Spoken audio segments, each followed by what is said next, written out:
Last week we ended. You guys had kind of finished up what you were doing in Loudwater, headed to Brightonburg. It's a day's trip, but you started a little late in the day, so you had to camp out for the night and finish your trip the next day. Luckily for you guys, McKai has access to a wonderful little spell to make a nice tiny hut for you guys to hang out in overnight.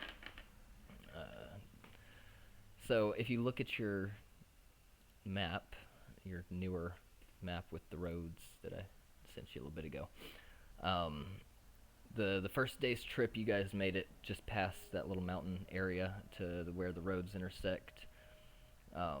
You're just on the right side of that. So I mean, like I said, it's about a half a day's trip. Uh, we'll start out right there in the morning. You guys were waking up, doing whatever it is you'd like to do. We'll have you just tell me how you're gonna start your day, and then we'll let you guys just go from there. I'm going to start my day with a daily ritual of meditation, smelling, hearing all the sounds around me as I'm outside of our magical house. Okay, make me a perception check while you're doing that. Alright. Got 8. Okay, cool. Anyway, who else? Who's doing what?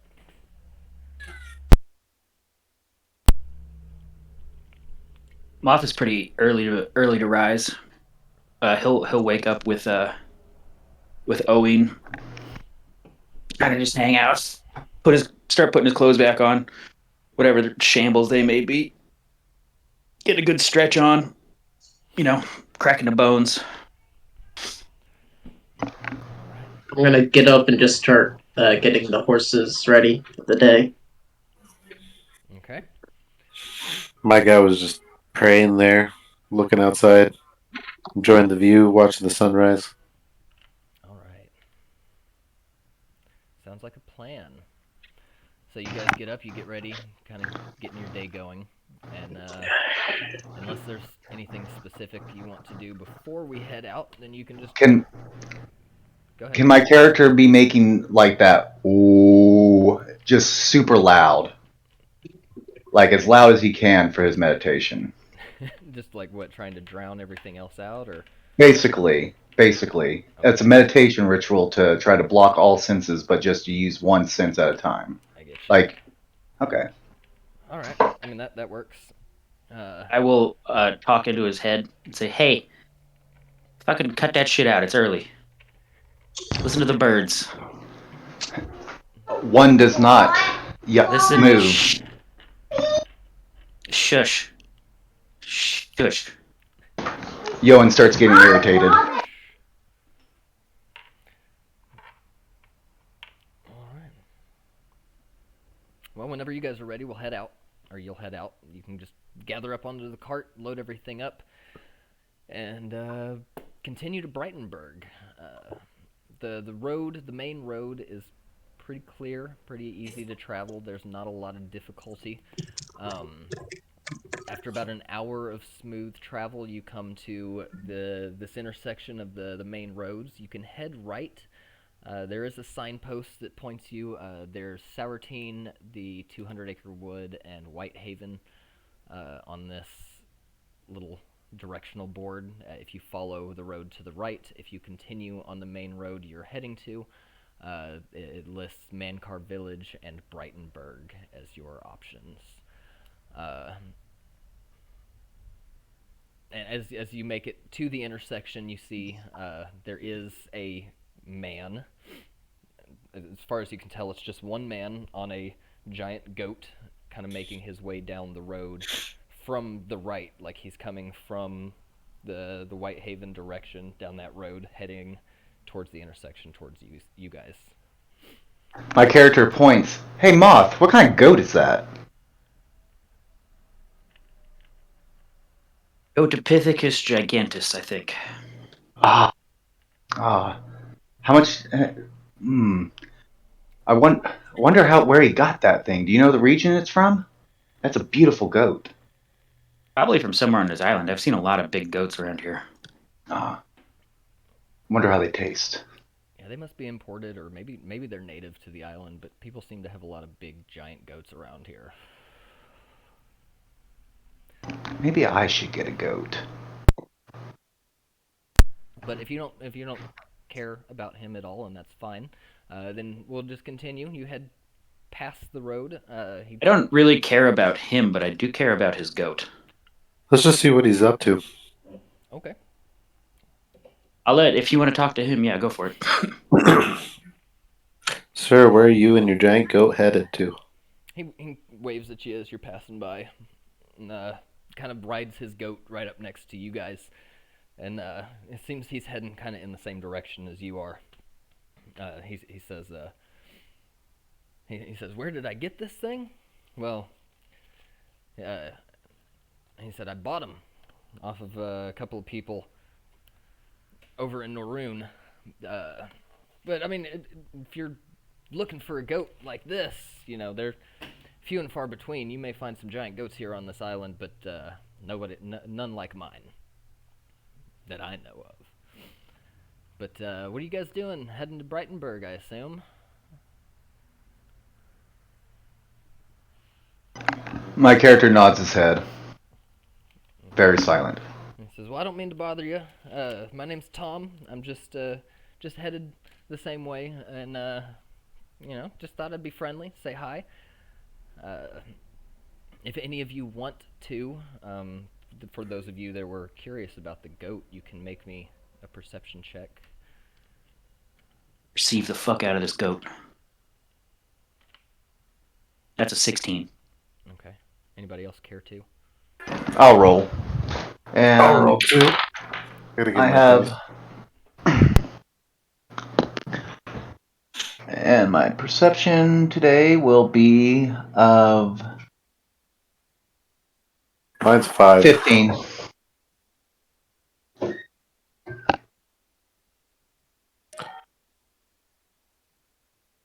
He was 5 and I was 15. Did an epic failure, just like always.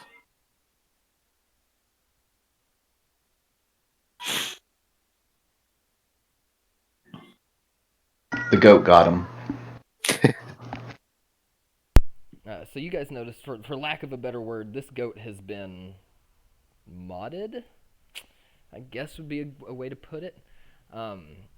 He's just got like a little yellow, almost like lightning bolt on his left side that you can see, like a racing stripe almost.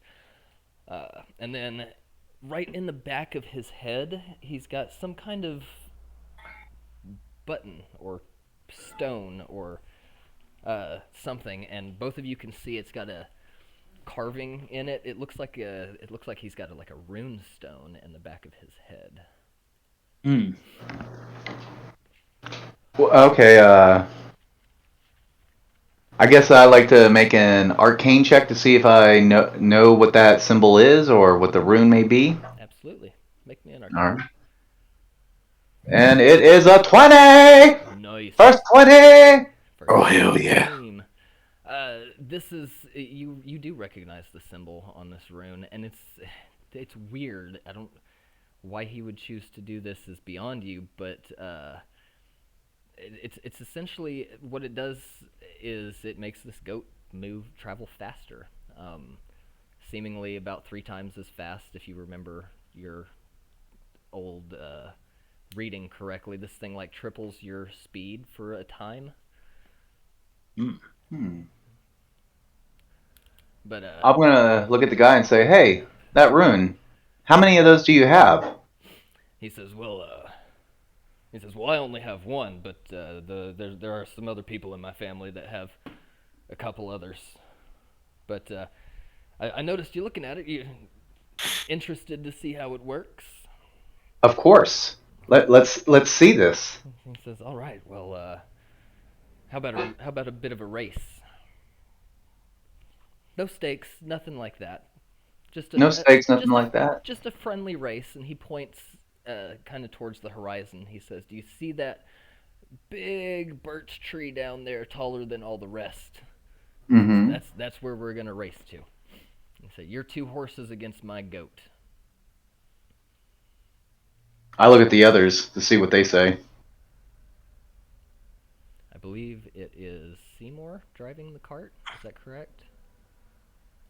Or steering? Yeah, I'm driving. Yeah, so I guess you would Hmm. have final say here. I mean, if this goat, he's got magic on his side, I don't think we're gonna win. In the meantime, I would like to use speak with animals, Okay, and I want to talk to this goat. go for it. Hello, friend. May I ask your name? Oh, I don't have a name for the goat. Hang on. The goat. He says, "My name is Paul." Nice. Nice to meet you, Paul. Yeah, good to meet you.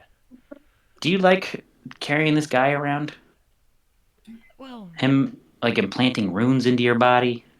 It seems a little disrespectful, don't you think?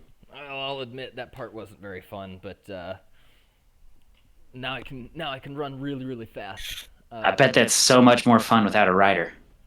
It is. He takes care of me pretty well, but I do miss the freedom of just running around in the mountains sometimes. I would like to try to persuade this goat to abandon his owner and take off into the woods. Okay.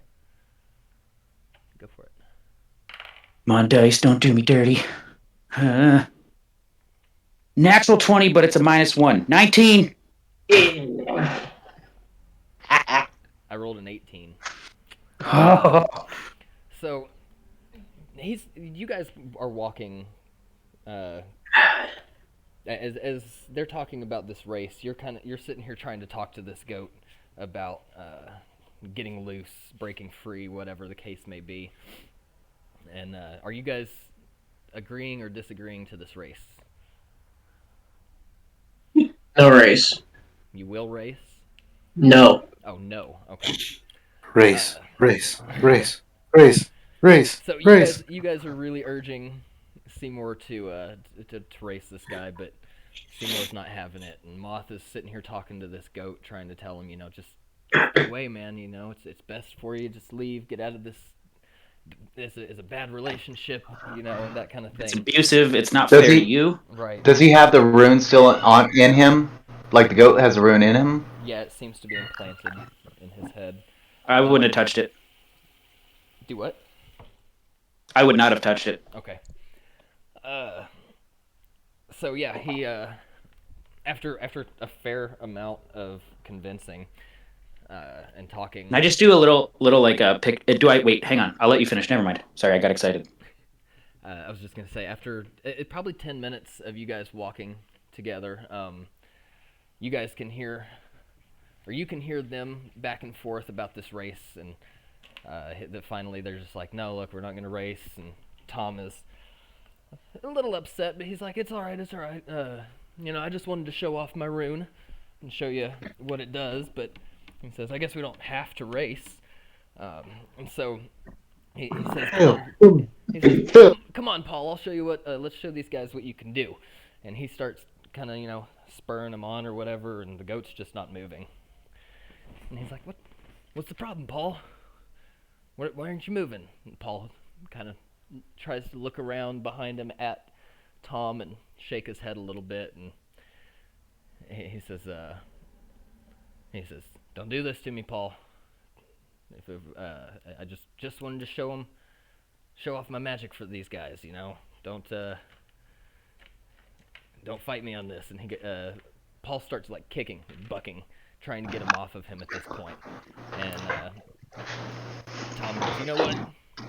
You guys go on ahead. I'm gonna deal with this. I'll see you guys later. And he smacks the rune on the back of his head, and the goat like farts. Essentially, just kind of like farts a flame out of him, and you see him just start running, and like he's off. But as he starts to go, this goat like jumps and tries to kick and flail, and Tom falls right off the side, and his goat just keeps going. He gets up, And you see him just jumping. He's probably about 50 feet in front of you guys at the moment. He's jumping around, you get back here, you son of a bitch. Come on, Paul, don't do this to me. Come on. And it doesn't seem like Paul's coming back. He's zoomed off at this point, hundreds of feet ahead of you guys. And I look at Moth. I wonder if he has that problem a lot with that goat. I don't know, man. Goats are just wild like that, It's hard to predict. Wish I could have grabbed that rune, though. That rune would have been a nice little trinket. He hangs his head in disappointment and kind of turns around as you guys are slowly approaching in your cart, and he says, a little bit humbled, I guess. He looks at you guys and he's like, "Hey, can I get a ride?" I want to console him like he's going through a bad breakup. Like man, sometimes goats, they just take off like that. They're really hard to, it's just in their personality. Oh, I don't know. It's rough, man. I'm sorry about that. My family's probably not going to be too happy about it, but we've got other goats. We can fix them. There's other goats in the pasture, man. There's other goats in the pasture. You know about our pasture? I was just saying in general, like, how there's more fish in the sea. Like, there's always, Yeah. It's called a metaphor. Yeah, meta something. Yeah. Okay. Well, it's also true. We also have plenty of other goats out in our field. I guess I won't tell you that right now. Just can I get a ride into Brightonburg? I would really appreciate it. You guys can come. You can meet the family. We'll let you sit down for dinner. And, Moth will spin around back towards the party and say, like, give him a good thumbs up and be like, I trust the guy. I'm with Moth on this. Thumbs up. That's in game. Seymoure stops the cart and lets him on. All right. He as he gets onto the cart, he's shaking hands, greeting you guys, and thank you so much. I don't know what happened with Paul there. He's never acted this way before. He seemed so happy, and I hate to see him go. He was a good friend, and sad that I'm gonna have to lose him. Well, it's a hard life out there, man. But sometimes goats just gotta be goats. Well, he's not a runner anymore. I guess he's a walker, but he'll get over it. And then my character looks at Bill and he points at his head like, I want you to talk to me. Hey, what's going on, bud? And then in my mind, I'm like, you did this, didn't you? No. And then you just see my guy smile like he just knows something. I would never do that. I helped out a mutual friend through a tough relationship. It's a rocky time in their relationship. I'm just trying to help. My guy just has like that evil grin. It's like looking at you. I go back to meditating. Okay. So as you guys are moving through, or as you guys are heading towards Brightonburg, from where you're at this point, you're looking at about 5 hours or so worth of travel ahead of you. So is there anything you guys want to do during that time, or do you just want to kind of jump to the next little point? Is there any kind of anything? Cool. I guess learn a little bit more. I guess while we're traveling, we can learn a little bit more about our fellow traveler and get to the next point. Okay. Anybody else have anything to add? Nope. Yeah, I just said kind of like to talk to Tom and get to learn more about Right. That's fine. who he is. I'll look at Moth and say, hey, your pants are on backwards. No, they aren't. Oh. So as They you are. guys are traveling, you learn a little bit more about him. Tom is apparently he's part of something that he refers to as the family. He's a monk, so the family is his temple. They aren't specifically related to one another, although some of them are.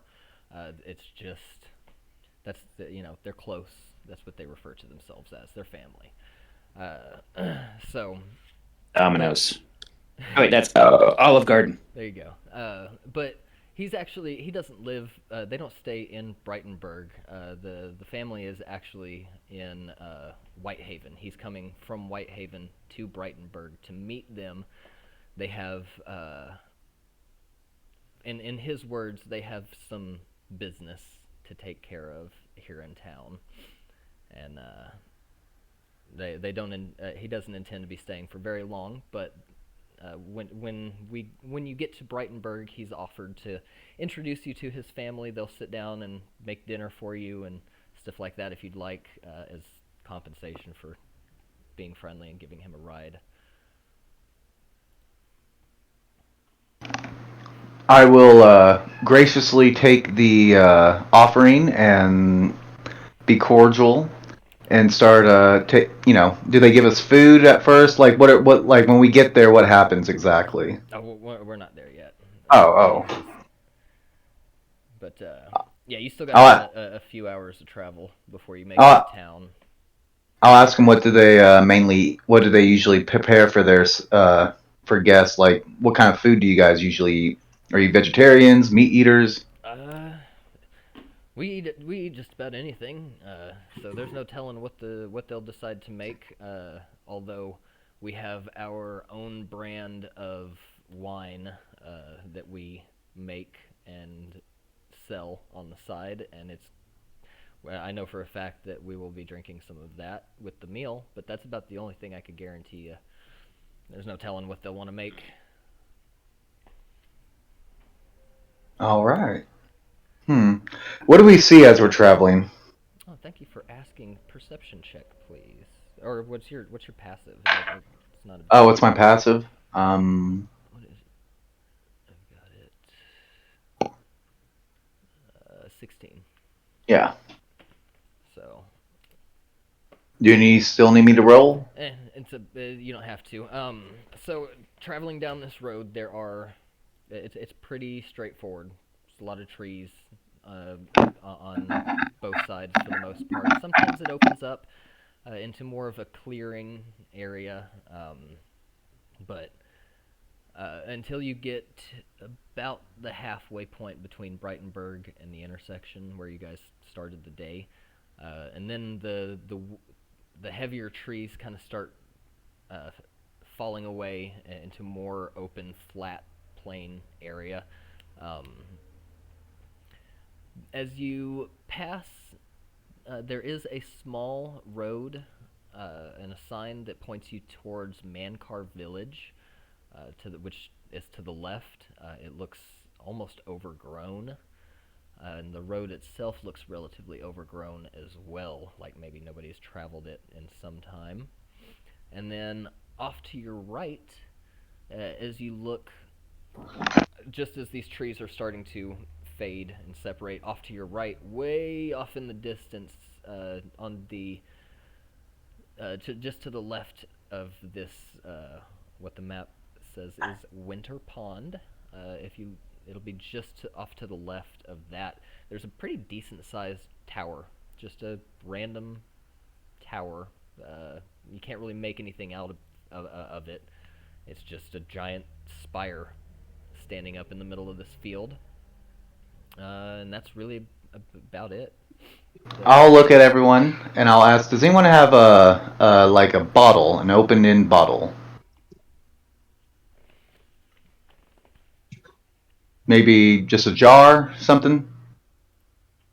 I mean, I could always dump this out, and I'll hold up the health pote and be like, I could dump this out.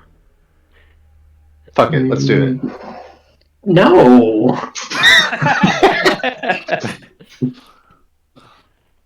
My character goes up to a tree, grabs a branch off of it. Since no one will give me a jar, puts Here, it I have into a bottle. Oh, thank you. Grabs the bottle, puts it on the It's ground. got nail trimmings in it. Do you want to keep the nail trimmings? No, just letting you know. Okay.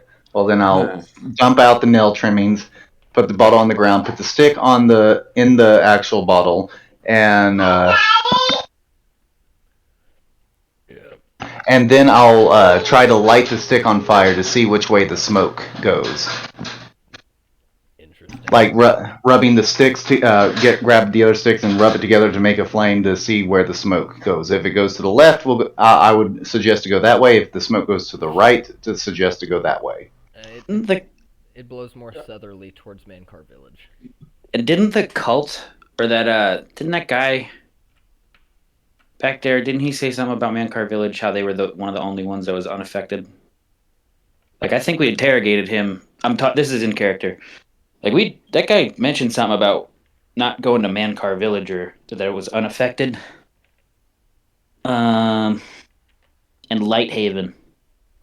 Hey Tom, Yeah.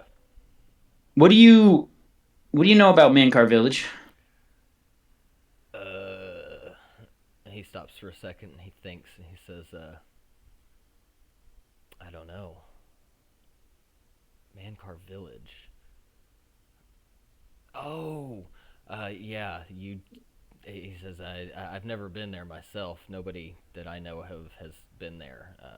Probably 50 plus years at this point. Nobody. There's rumors about some dark stuff down there, and it's best to keep your distance. The few people that I have heard, I've never known anybody to visit, but the few people that I have heard of that have ever traveled to Mancar Village don't return. And so people just have avoided that place for many, many years now. A lot of people telling us to avoid places. Well, the smoke is pointing there, and the gods are pointing us to there. So I suggest we go towards the smoke. What does everybody else have to say about this? Bill. Excuse me. I think we should just keep going to Brightenburg. That's where we were assigned to go. Tom says, if you're gonna go to Mancar Village, then please take me to Brightenburg first. I don't want to go. What's in Mancard Village? I don't know. Darkness. I don't want to be involved in that. We definitely got to go check that out. My character stands there and thinks for a little bit. You know him, right? Yeah. Puts a leaf into the bottle to see how it burns, and then looks at the group and I got nothing. I don't know. I think we should follow the smoke. I say we drop this nerd off and then head back. Do we have enough supplies to do all this, though? I don't know. We can always check in Brightenburg. I say we supply up, and then I'm down to go. Like, at least go find our employer and see where he wants us to go. Oh yeah, that's right. That's right. We have an employer. You know, the job. I got into the cult thing. I'm sorry. The cult. It's been on my mind. I'm sorry. Okay. Cults are inherently intriguing, I think. So. Also, it just happened yesterday, so. Yeah, that's too. true. But I mean, that's fine. You want to head? It's still, 4 hours or so until you hit Brightenburg. But if you're wanting to continue to Brightenburg, that's perfectly fine. If there's anything specific you'd like to do on the rest of the trip, now. I would love to ask Tom about the first avatar of this cult. Now that we're just going to Brightenburg, I'm just going to try to get as much information. Be like, hey, do you know about these guys that called him the ruiner of all? Kiobra? Kaiba? He says, I don't recognize the name. Kiobra? Is that it? It's Kiobra? Yeah. Yes, Kiobra. Yeah. But he says, I don't recognize the name Kiobra, but he said there has, in my line of work, I've been hearing some weird chatter about somebody that they have been somebody that they have been calling the where'd it go? Which one is it? The Scarlet Knight. Is that the same person? Maybe. They were wearing robes. He says, I'm not sure. I don't know the name Kiobra. I'm sorry. And you said the Scarlet Knight? Yes. With a K. Okay. Yeah, that kind of knight. He says he says maybe if you talk to somebody in the family, they can give you more information. But I'm sorry, I don't know.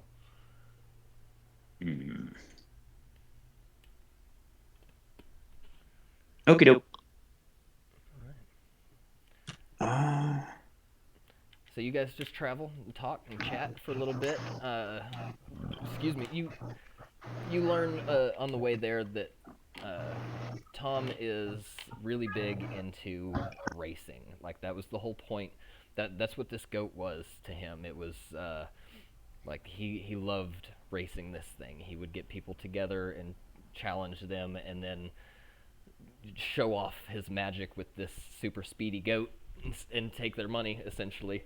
And he's very upset that little side of him, that little hobby of his, is kind of been messed with. But he says we've got more goats. We've been breeding them for a while now, so I can always get another. But Paul was a good friend of mine, and it's a shame to see him gone. Oh, man. Yeah, it was a loss to the whole community. So you make it to Brightonburg. And hang on. Let me get it for you here. It's this one, right? Yes. Okay. I apologize if it's... That's not the right thing. I apologize if it's hard to see or anything like that. But let me get Brightonburg into the chat for you.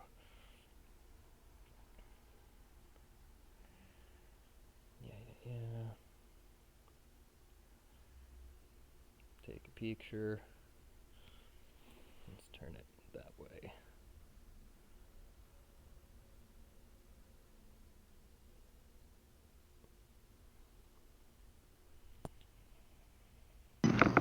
So as we're traveling... Yeah, it's not the greatest. It's hard to see. I'm sorry. No, it's okay. But this is Brightonburg. It is a fairly decent sized city for this island. A couple hundred people at best, but We'd be coming in from the northwest, right? The northeast. Based on the angle and stuff of this, the image in chat, then yeah, you'll be coming from the right, that main large road right here on the right. As you enter into Brightonburg, you see there's a couple of buildings on the left, a couple of buildings on the right, and then it kind of slopes downward into the main part of the city, overlook about 20 feet, 50 feet, I'm sorry, about 50 feet below this ledge where you arrive. And yeah, you can kind of overlook the whole town. It's I don't know if bustling is the right word, but it's active, a relatively active town for the middle of the day. You would expect it to be that way. It's right at about noon at this point as you make it into town. And as you come in on the left here, you have a sign labeled Daryl's Pub, and then immediately next to it is the Twin Vixens Inn, and then you can head down the hill into the main part of the city. What do we see, or what do I see at least? Anything you're looking for? Like the culture of the city. Is it like a bustling city? Is it more of a slow pace, calm town? Like what kind of atmosphere did this city give off? Well, I mean, there's people wandering around the town. There's kids playing, doing their thing. But I mean, it's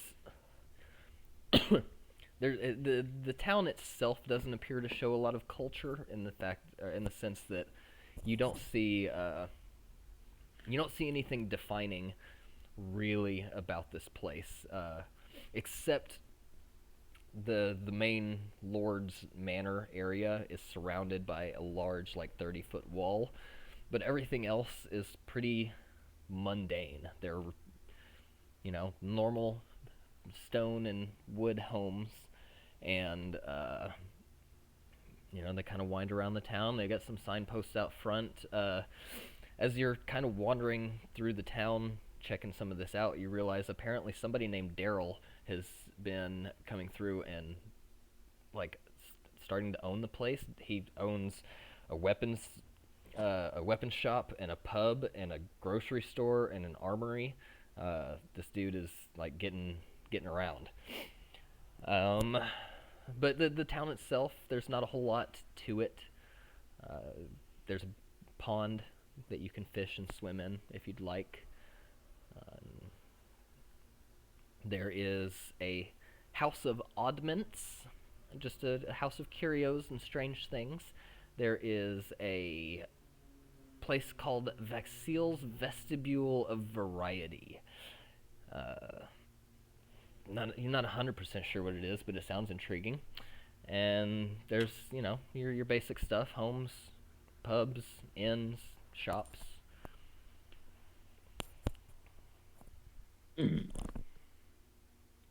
Have we already passed the Twin Vixens? Well, I mean, you can. It's not too far out of your way, but technically, yeah, you've already made it past it. So, are we looking for somebody specific here? I forget. You're headed. Your objective here originally was to go talk to the Lord. He's the one that contracted you guys. Oh yeah. Through Thaddeus, to help look for his daughter. So. All right. So, as far as Did I we- understand it, at least that is your current main objective. Yeah. Did we were we told what to do with these horses? Have you told what? Sorry. Been told what to do with the horses now that we're here? There is a stable right inside the main city. If you want, you can drop them there, and they'll take care of them. For I mean, they're not our horses. That's what I'm getting at. well, they are now technically, at least. I mean, if when you get back into Loudwater at some point, if you want to try and return, you can. But I mean, he was pretty understanding that you may not be back for some time. He was okay with giving you his carriage or his cart as a means of travel. Okay. Then yeah, I'll go to the stable and drop them off. Pay for one day to start with. Okay. It's for 2 horses. It'd just be 1 gold piece per day for both of the horses. So I'm just gonna give them 1 gold piece. And I'll also give them 2 silver as a tip. okay, they are very appreciative, and one of them leans over and he says, "Hey, I really appreciate that. That was real nice of you. My husband owns. Oh my God, I'm sorry. There's a lot of notes here. I got to get these people straight. She says, my husband, Bryn, works over at Daryl's Weapons. If you tell him that I sent you, then he may be able to give you some kind of friendly little discount. Just let him. I gotta find her name. Where to go? Let him know Savannah sent you. And Savannah is a gray-scaled dragonborn. Grayscale. Yes. It's very odd. Like a little more silvery than like a dark gray, but definitely a gray tone. Yeah. Okay. Cool. So yeah, we drop off the horses, and I guess I'll ask Tom, like, okay, we've got something to take care of, but we'll hold you to that dinner. Where should we go to meet you? He says that's wonderful. I'm gonna head to the families right now. They're posted up at the inn. I think they said they're at the Twin Vixens. So I'm gonna head over there and find them, and feel free to meet me over there later this evening, and we'll have dinner ready for you. Sounds good. All right. Well, thank you so much for letting me travel with you guys, and I'll see you this evening. You have fun here in town. Yep, sounds good. Okay. And then once he like walks off, I'll look to the rest of the group. I'm like, so should we go find the mayor? I think that's a solid plan. Or do you want to explore the town a little bit before we get down into business? Because I'm curious about that pond. Yeah, let's get our business done or figure out where our business is, and then we can chill for the night. We're not going to leave here tonight. Do we need anything to heal our stuff, or do you think we're good? To heal. Yeah, bandages and stuff. We got some Yeah. supplies last time. Yeah, we I head got out. health potions. All We're right. good. So we're Gucci Mane now. So you guys start kind of walking around the town, just looking for anything, trying to find how to contact or how to get in touch with the Lord, Lord Oakfeather. You ask around. One of the guards, this big burly orc, directs you towards the Lord's manor, and decides, it's probably going to be hard to just walk up right into the place, so maybe I should go with you. So he walks with you, and walks up to the Lord's manor, talks to the guards there, and is like, I'm gonna escort him inside. Don't worry, I'm keeping an eye on him. So he leads you into the Lord's manor, and it's honestly, it's not like a castle or anything. This is just a pretty big house. I don't know if you can see it very well on the map. It's the kind of the main large building right at the bottom. Yeah.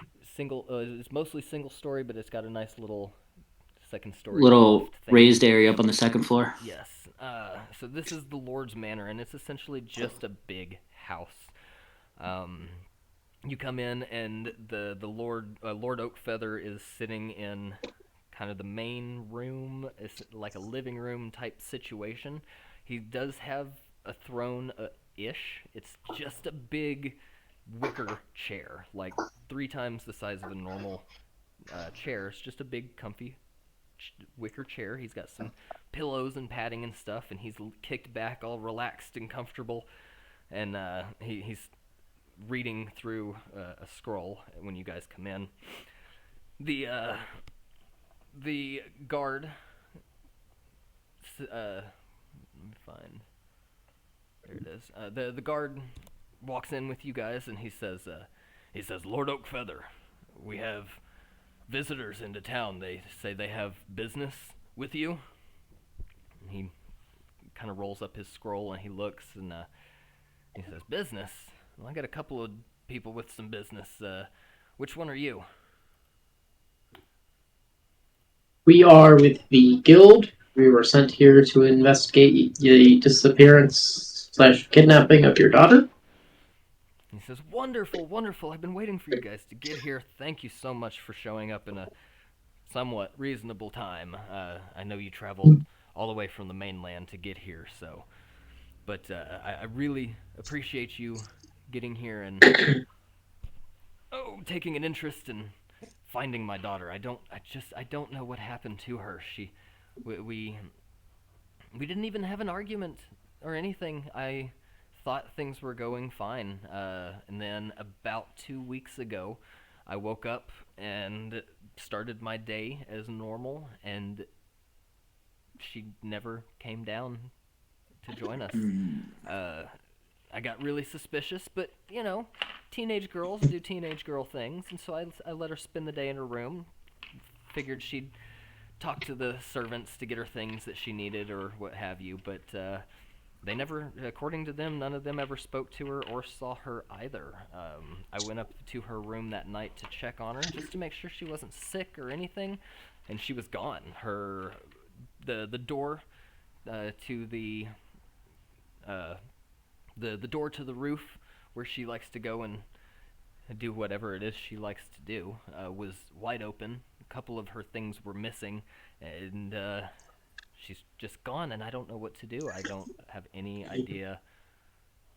So No kind of ransom note or anything that's been. no, he says now I did find her journal, and her journal, it's locked, and I'm not good at picking locks and things like that. I don't even know how she managed to keep me from getting into it. I've tried and it just doesn't want to work. But if you could get the journal open, then maybe there's information in there. But that's really all I have for you. Moth will pull a pipe from somewhere in his cloak, engage a glance where one brow is furrowed. He's going to ask the Lord Oakfeather what possessions went missing, or what is missing from her room. I'm assuming this is, well, yeah, never mind. Anyway, he says, well, a couple of her extra pair of clothes. She has been training a little bit with some of the weaponsmiths in town, and so her epee, or however you say it, it's a fencing sword. The epee, I don't know how you say it. Anyway, he says her fencing sword is left with her, and her pet, although is still here, it's not moving. I think she might have killed her pet. Maybe not intentionally, but she didn't feed it, and now I've got a dead octopus. I don't know what to do with. Can we see the journal? I'm going to look at the guy and ask if he has a picture of his daughter that I can either A, take along with me to identify, or B, just look at so I can memorize. He hands you, Seymoure, he hands you the journal, and it's just a basic leather-bound book, but it does have a rope tied around it, both horizontally and vertically, and then knotted. Seems like it would be pretty easy to get open. Don't know why he's been struggling with it exactly. And he points you, Yoin, to a pretty decent sized painting on the wall of her bedroom of the two of them and what you assume is probably her mother. But her name is Ayala. The daughter's name's Aola? Ayala, yes. Okay, thank you. And she's 18 years old. She is a human, and she has long, like, mid-back, curly blonde hair, bright blue eyes, and your typical kind of golden, not quite brown, like not quite a tan color, but more of a golden color skin. And you see, it's hard to see through or in the painting itself, but the mother has the same color skin. It seems like the father is different, but yeah, they're just a normal human family. She's blonde, curly hair, blue eyes. Cool. I will try to open the journal. Okay.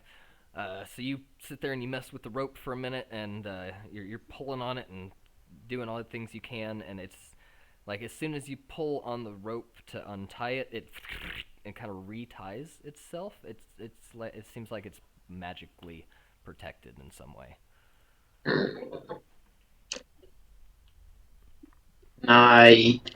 roll Arcana to see like what I would, if there's like a trick that I can do to undo it.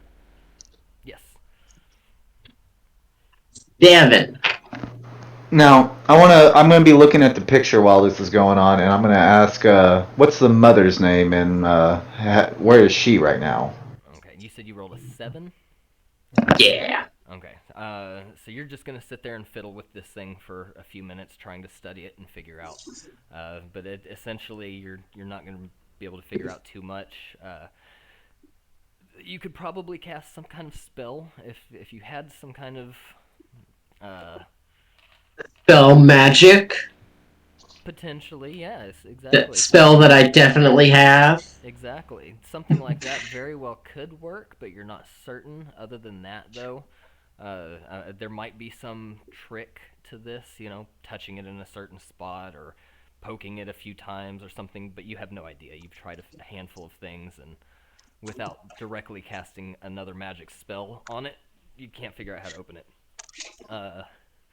And Lord Oakfeather tells you, Yoin, that his wife, his late wife, Ayala's mother, her name was Ariana, and she was a lovely woman, but she has not been with us in about 16 years. She died when Ayala was quite young. Oh, my condolences. I just keep on staring at the picture. Just there's something about it that's on the back of my neck, making it chill. Okay. Jason, would you like? I'm sorry, I just feel like we. Oh, I have so many questions. Huh? Feel free. I cast Dispel Magic on the journal. All right. The rope unties itself and just kind of falls to the floor. You seemingly have access to this journal now. I open it wide. What secrets of a teenage girl do I find?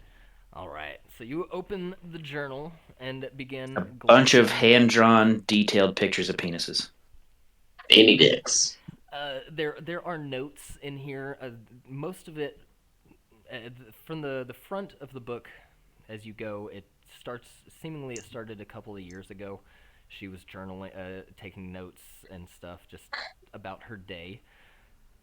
She met a few people here and there, and she had some interesting encounters and this and that. But it's about a month ago that these really started catching your attention.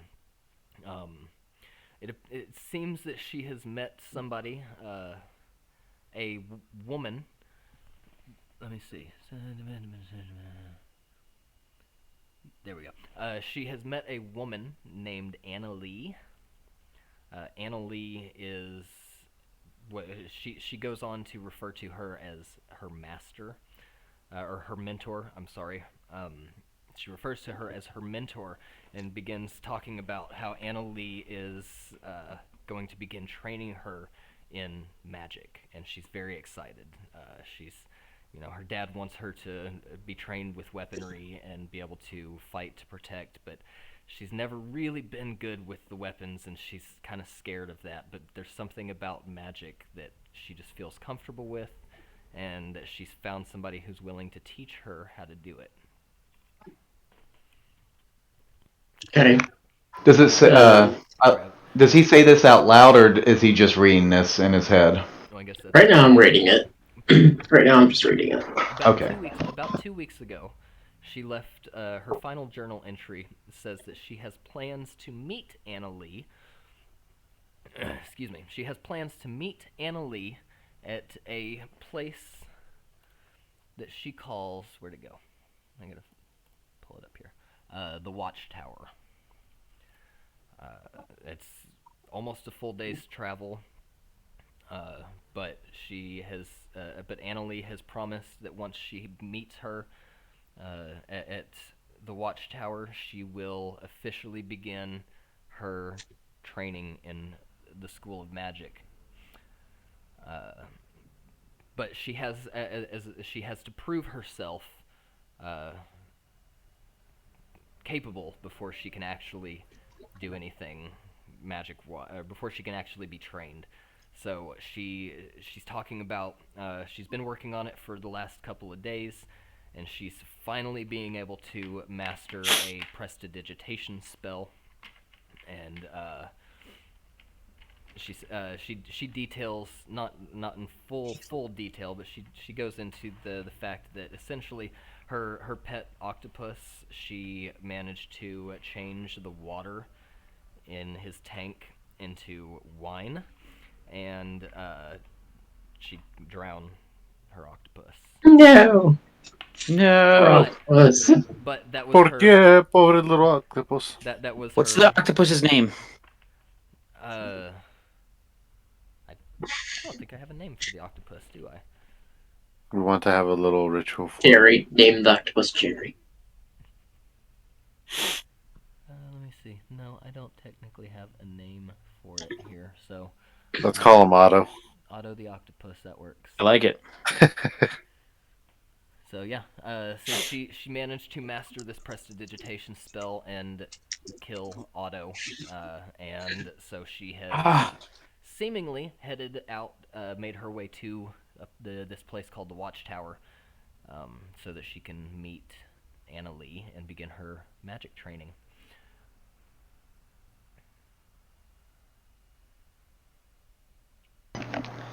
So is this the place where we were gonna go? Before we decided to go? Okay, so it's not there. We did see a tower, We did. but we don't. Mm-hmm. Yeah. Cool. So, knowing all this, I will say, by God, I've solved it. I look at him. All right, let's hear it. He's at the Watchtower. She went there to study magic. Gargoyles, I knew it. Watchtower. The Lord is not taken aback exactly, just kind of shocked. And he's like, "Wow." He says, "That's a fair distance for her to travel. Just to." I'm sorry, I'm having trouble coming to. She's learning magic. Who's Anna Lee? I don't know an Anna Lee. Why would she? We never mentioned an Anna Lee. It's true. I did not. I guess that's true. And- I'm sorry. That's And Moth will point at him with his pipe. no, that's a DM mistake, not a character Oh. issue. Sorry. Damn, I had so much fun. I was gonna have so much fun.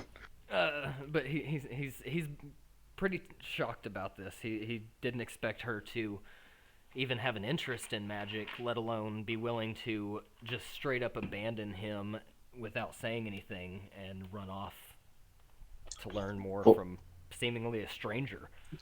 I'll ask him, Well, how's it y'all's seems- relationship? I thought it was okay, but not good enough to keep her around, I guess. What I'm getting about the context clues from this journal is that you wanted her to train with weaponry, but she wasn't very good at it. So, but she met a Annalie a few months ago, it sounds like, and started trying to learn magic from her, and seems to be better at learning magic than with weaponry. So If she's decided to go with this. She's probably a little. That's that cult lady from the rune. do what? She's That's that cult lady from the rune. what? Moth? What are you talking Yeah. about? The one of the cultists I was talking to back at Lightenberg, the last town we were in.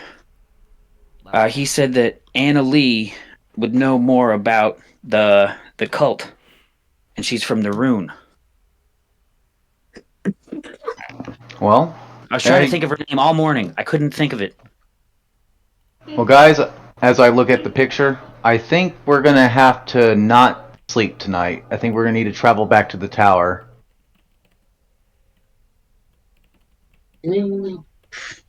We get dinner first. I How agree with pressing Moth. is this? She is 18. And I she mean, did she go on her went- own accord. Yeah. Now Is we it- have to ask.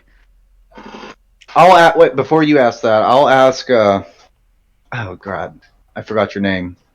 And this is in character. I forgot your name again. Lord Oakfeather. Lord Oakfeather. Is there any reason? Is there any knowledge about this person that you know of? Are they known for things? Is this just some complete stranger to you? How is this person relating to your daughter, other than what she just meeting doing magic? Have you known this person? He And says, what can you tell us about the watchtower? he says, I don't think I know an Anna Lee. I'm not sure who that is. So I'm sorry I can't tell you more about that. How full of it is this guy? However, I can tell you the watchtower. The watchtower is it's an old lighthouse. Just he said it's well, he says it's there's a couple of lighthouses on the southeast coast. The beacon is right there next to Loudwater, but if you head further south around the little gulf, he says the watchtower is at the opposite on the opposite side of the gulf. He says it's a good day and a half travel, maybe depending on probably about a day travel from here. If you head to if you head back down the road and to the intersection of Whitehaven and Brightonburg, he says it's not a main road, but there is a small road that leads southeast from there that will take you to the watchtower.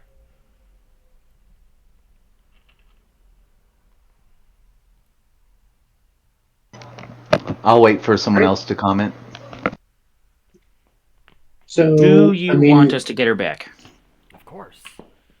Comment. If she wants to come back, then of course I want her back. I'm willing to pay quite a bit to get her back. She's my daughter. I'm just I'm very happy to know that she left on her own accord, though. At least that she was safe for a time. Now, what happens if she says she doesn't want to return? I interrupt and say, what happens if she says she doesn't want to return? Well, if she chooses not to return, I guess that is her decision. But I would very much like to know if that's the case. But as a way to try and convince her to return, if you would, when you meet her, please give her this. And he just holds out a scroll. It's not like some big elaborate scroll or anything. It's just kind of a small little scroll. He says this is very important to me. He says as soon as she left, I sat down and wrote this letter to her, just letting her know how I feel, father to daughter, and I feel like if she were able to read this, maybe it would convince her to come back. So he hands you this little scroll. He says, please don't lose it. And when you see her, at least if you can at least give this to her if she won't willingly come back. we won't lose it as Seymoure takes it and puts it in his mouth into the bag of holding. Disgusting. He looks at you and he goes, "That was odd. You didn't just eat that, did you?" No. Okay, all right. Well, Or did he? Dun, dun, Dun, dun. Again, point my pipe. Now, You really Seymour. are disgusting. That joke is never going to get old. all right. So he says, I mean, if there's anything else I can help you with, please let me know. And he says, I know that we have already paid some of this money to Thaddeus for getting you guys out here and doing the work. But he gives each of you just 20 gold pieces. But he says here's 20 gold pieces for each of you. He says, please on me, go get a drink, have a nice dinner, go buy you something, just as my way of saying thank you to you personally for doing this, and please get her back. Over the table. Joke's on him. We already got free dinner. Right. Yeah, but we got. Second dinner. Yeah. Okay, so you guys want me to just add that to the party fund, or you want to take that for yourselves? I can take. You know what? I feel like hitting the town. I'll go ahead We're and going to an tag inn, along with right? Tom. Yeah, we're going to Twin an inn. Vixen. Yeah. All right. All right. So What I do we do? give each of I break it up and give each of you 20 gold. And then say, all right. Well, I think we have everything that we need right now. We will hopefully be back soon with your daughter, or at least wish to stay there. He says, "Well, thank you again. I very much appreciate your help, adventurers. It's so nice to have somebody that is willing to do this kind of stuff for me. There's not a whole lot of adventurers on this island that are easily accessible or willing to do this kind of work. It's beneath most of them. They like diving into deep dungeons and fighting big monsters and stuff. Nobody cares about a missing person anymore." But so he shakes That's why they call us the little guys. each of your hands and gives you another round of thanks for helping him. And then he says, "But it's about time for me to go and deal with some of my lordly stuff." And he kind of rolls his eyes a little bit, but he says, "But if there's anything else you need, please feel free to ask. And I have a couple of servants around here that may be able to help you as well." Lordly duties. Alright, cool. So we just want to head to the inn then? Get our meal for the day? I think Yes, no. I'd be down with that. Okay. It's about 3 o'clock in the afternoon now. You guys have spent a couple hours, digging through her room and talking to the Lord and getting all this information from him. Yeah. Get an early dinner, go to bed early, get an early start. Right. Yeah, that's what's gonna happen. That's fine. So you guys can head to it's the Twin Vixen Inn. And Cool. it is located just right here near the entrance of town. As you make your way into the Twin Vixen, let me see, where are they? There we go. It's run by what looks like a couple of halfling ladies.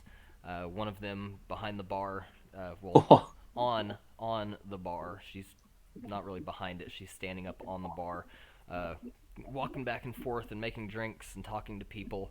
And then the other one is wandering around through the pub area in this inn, serving some drinks and talking to people. There's about 6 people right now down here in the main lobby area of the inn, just kind of doing their thing. And as you guys walk in, you see off kind of back in the back, you can see Tom. He's sitting around this table with this group of 5 or 6 people, and he waves at you and he says, "Come on in, come on in." Cool. Yeah, I go sit down by Tom. Okay. Pull up a chair. I don't think I ever really... Moth will be finding respectfully. He will be finding the dankest, most ignored corner, and we'll sit there. All right. I don't think I really described Tom to you too much. I mean, he's a pretty generic person, I guess. He's a half elf. He's bald, and as a monk, he wears your basic monk robes most of the time. He is currently not in his monk robes. He's in like a kind of street clothes type situation right now, but he's your normal guy. But as you walk up to the table, he's got 5 other people sitting here with him, and he goes around the table introducing you to his friends. He says, "Guys, these are the adventurers I met on my way here.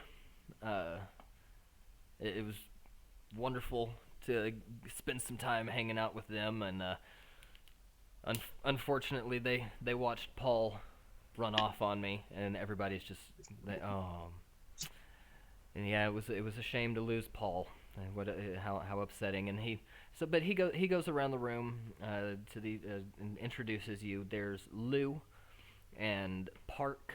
We have Rome, and we have Lee. Park and Lee being female, Lou and Rome being male.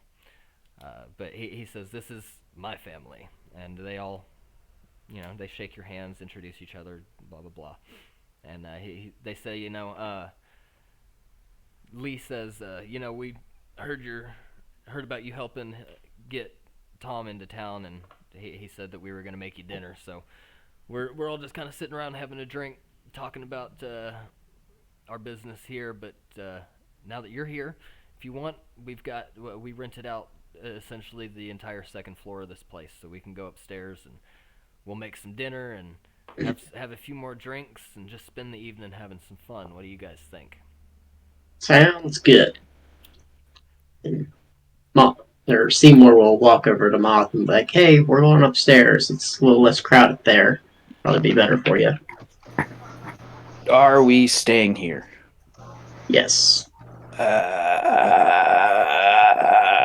Moth has his he's just making that sound, and he's found himself in what would be like a comfortable position, but if he was pretending to be like a goblin or something, his arms are perched over his head, and he's just twitching his fingers back and forth, just going ah. You can you can go sleep in the stable if you want. Mm-hmm. Okay. Yep, I'm out. So Stay for dinner at least. Nope. Okay. all right. So Bye, Mom. So Moth will exit and go find a nice place, nice, comfortable, smelly, dark, quiet place to bed down for the evening. Sleeping in the stable. Yeah. I mean, if there's anything else you'd like to do while you're out and about before you. What time is it? Right now. It's like 3 o'clock. Yeah, right now it's only like 3:30. 3 o'clock, 3:30 in the afternoon. So. I got 20 pieces of gold, right? Yep. Did you? Yeah. All right. So I would like to take my fin and I'll start actually playing music, and I'll put 5 gold coins into into whatever I can to get people to start throwing money into the bucket. You're gonna put on a show.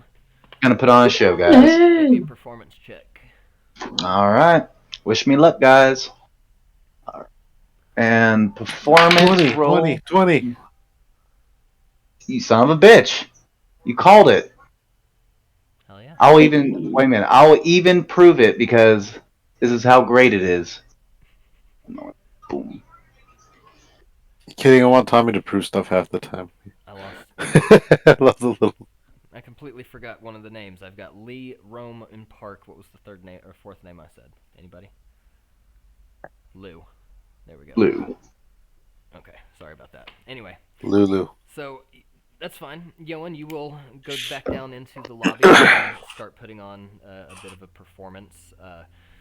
Most everybody that was down in the lobby went upstairs with you guys, but as you start playing, people from outside begin hearing what's going on and start coming in to listen, and some people will donate some money.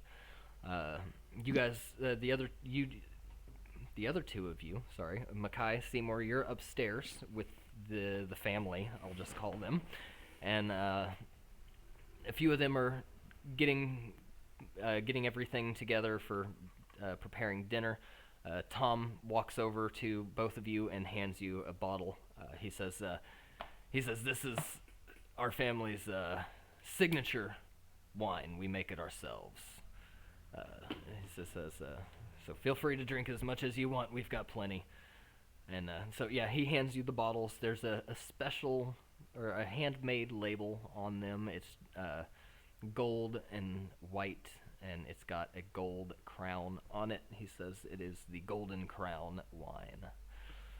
Cool. Seymour opens a bottle and then he starts drinking it through his nose. And I just look in shock, like, what the heck is this guy doing?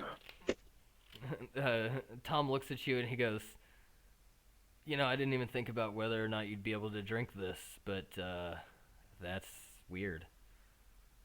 Can you even taste it? Oh yeah. All Yeah, right. 90% of your taste comes from your smelling. Didn't you I know did my that? thesis on that work. He just goes, huh.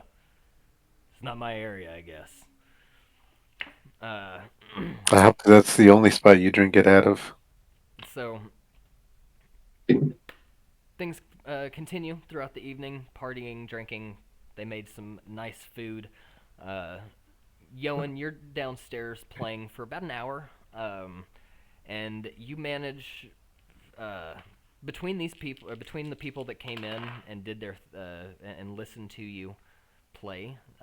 You managed to pull about 26 gold out of this group of onlookers, bystanders, etc. that came in and just really enjoyed listening to your lute. But after about an hour, your performance ends, and you can go upstairs as well. And as you come in, Tom, hey, there you are. I was wondering where you disappeared to.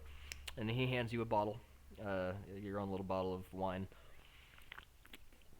He said, where'd that little smelly one go? Went to the stable. Oh, well, I guess that's on him. But he says, we're here just to have some fun and do our thing. So let's party it up. Moth, what are you off doing now? So the way Moth left, it was like I'll paint the picture more clearly. As we came in, I saw the two bartenders, probably the owners, and I did my weird arm above the head thing. Mm-hmm. Started twitching my fingers and growling, and then I just walked into a corner. Seymoure came over and was like, "All right, we're going upstairs." And Moth was just like, "Cool, I'm leaving." And then he would take off. And once he was outside and the door was shut, totally fine. All better. But then he's going to go check out that pond. Okay.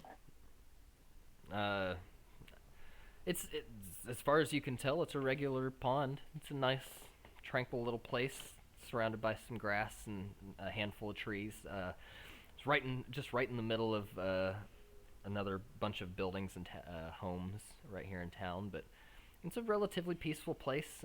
There's nobody swimming in it or fishing in it currently. Um, but as you're standing there, you can see there are some fish swimming around in the water. So you know that there are animals in it. All right. I'm gonna flick my hat and try to collect as much fungal spores into my hand as I can. Mm-hmm. And I would like to use Druid craft to make those flower. And I would like them to turn into psilocybe cubensis. I'm gonna do some shrooms. I'm gonna take the rest of the day to myself. That was a traumatic experience. I gotta process some things. All right. It is fine by me. So that's your whole day, huh? Yep. Cool. You decide what actions I take. I'm gonna keep doing this until somebody comes and stops me. Okay. And you guys are gonna party. Is there anything specific you'd like to do up at the party? Uh, you just gonna hang out and get drunk and do your thing? Sounds about right to me. Okay. All right. So you Speaking guys of moderation, Moth is not.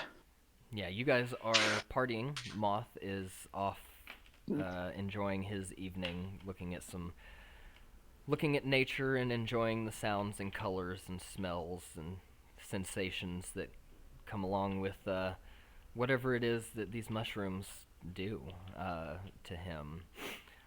However,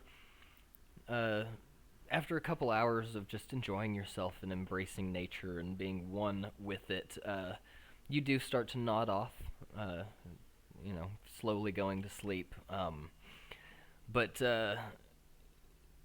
in your dreams, you do have a little bit of a rougher time than normal.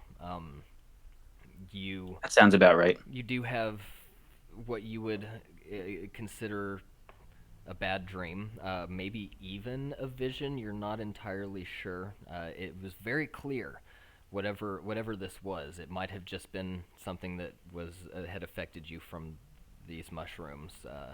But as you are laying down in the grass next to this lake or next to this pond, just enjoying the atmosphere around you.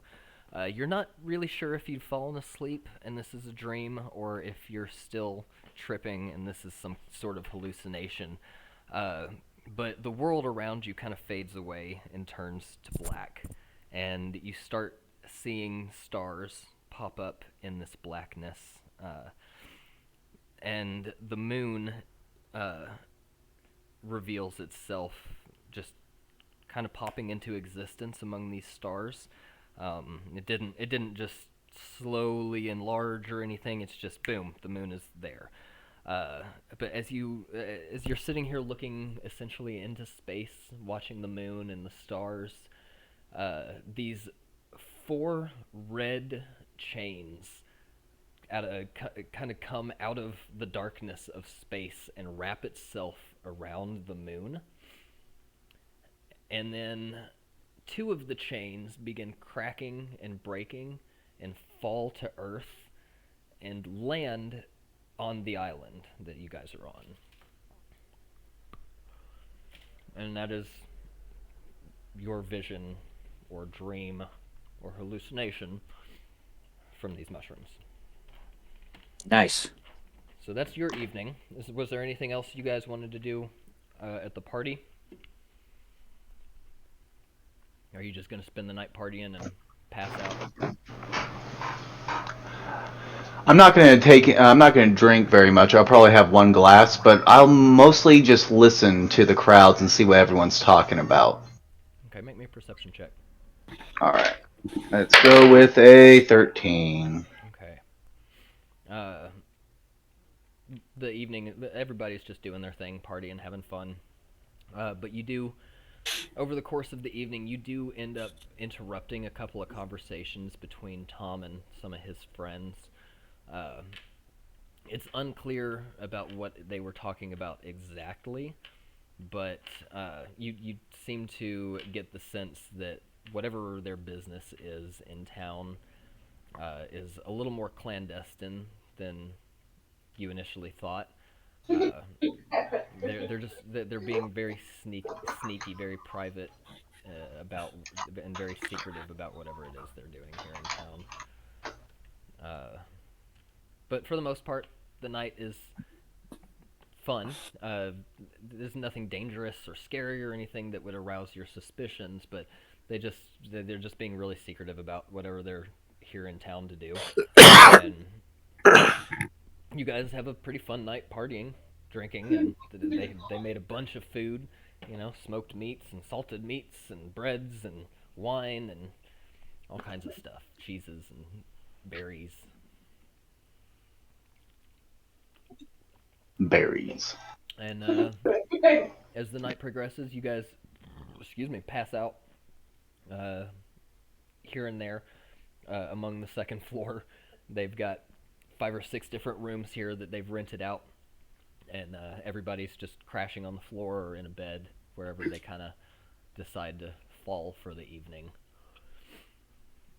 Seymoure makes sure to get a bed. Okay.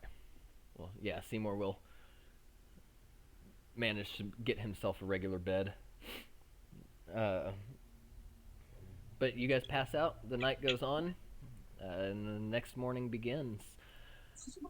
You all, the 3 of you wake up. 2 of you are, well, I guess, how hard did you decide to party, McKai? Well, I'd be right. So, what was it that brought you to enter this tournament? Takai?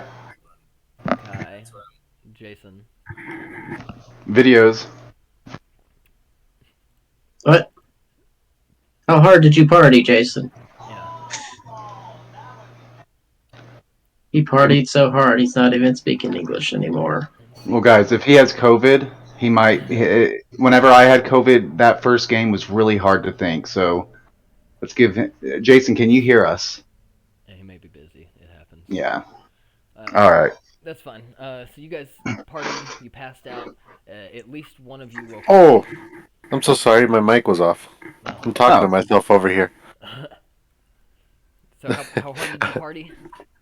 Just moderate, drink Okay. here and there, talk to here and there. So you're a little. Nothing You're too hungover. not like hungover. You got a slight headache, but after about an hour or so, you feel fine. Your day starts getting better from there.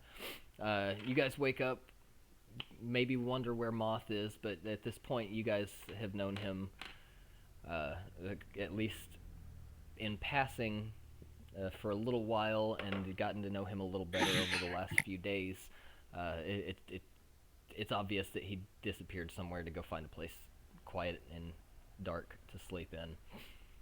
Moth, you wake up at the edge of this pond, laying in the grass, just staring at the morning sky. It's clear.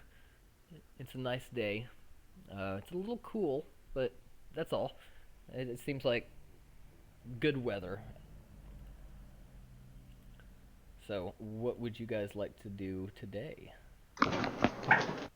I'm just wanting to head to the cart, go get the cart again, and All together. yep, group up and head out. Okay. morning meditation routine that takes 30 minutes for me. Right. I'm gonna have you make me another perception check while you're doing that. All right. Me? Yes. All right.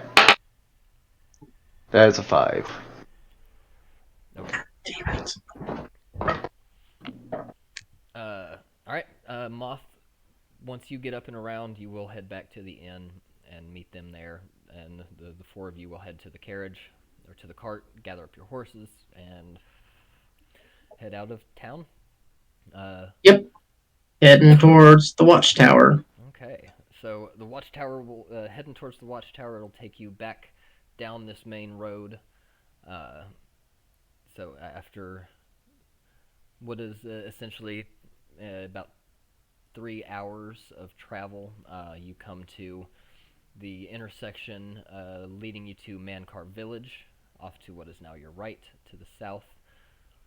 You can see the tower, which is now on your left side, way off in the distance over there. The road is pretty clear. You haven't encountered any travelers or anything along the way. However, I will say, where's my? There it is. Do we see Paul? No, there's no sign of Paul. He's ran off somewhere, but yeah, you have no idea where.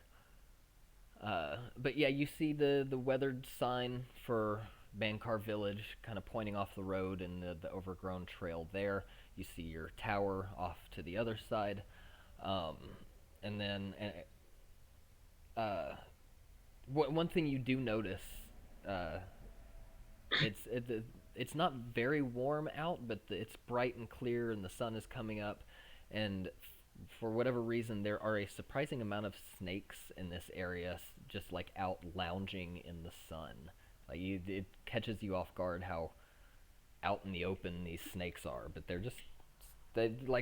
don't seem agitated or anything. They're just kind of out, chilling, enjoying the warm sun, getting them ready for their day as well, I guess. Uh, so, are you guys wanting to do anything specific on the way to the watchtower? I'll ask everybody, do you guys think we should get supplies, or do you guys think we're still good on supplies? I think we're fine on supplies. All right. Well, I got this from last night's performance. I'll show him the 46 gold, and I'll give that to our little holder. Cool. I'm waiting for the moment he puts it in his mouth. Why? I put it in my mouth. I love that that's going to be like an out of context quote for the group is I put it in my mouth. Yeah. Where'd you hide the Chaos Emeralds? In my mouth. Damn straight. Okay, so again, you guys left in the morning, so this time your travel, if you wanted to travel throughout the night, you could, and you'll get there like again bright and early, uh, or actually it'd be a little after midnight to make it to the watchtower if you traveled straight through. If not, you can spend your first day bedding or camping out again at 6, 7 o'clock at night. So the sun goes down, and then finish your travel the next day. So it's 1 day travel from Brightburg to the Watchtower. Yeah, well, Okay. in like a good 24-hour trip. All right. Yeah, so we'll probably just sleep for the night and then continue in the morning. All right. As you guys camp out for the night, I'm gonna have all four of you make me perception checks this time. All right, lucky, come on. Yeah, great. Yeah. I got a 12. Oh, there's my pen. Okay. Everybody else? One moment. Pulling out my sheet right now. All right. 16. Jason 16.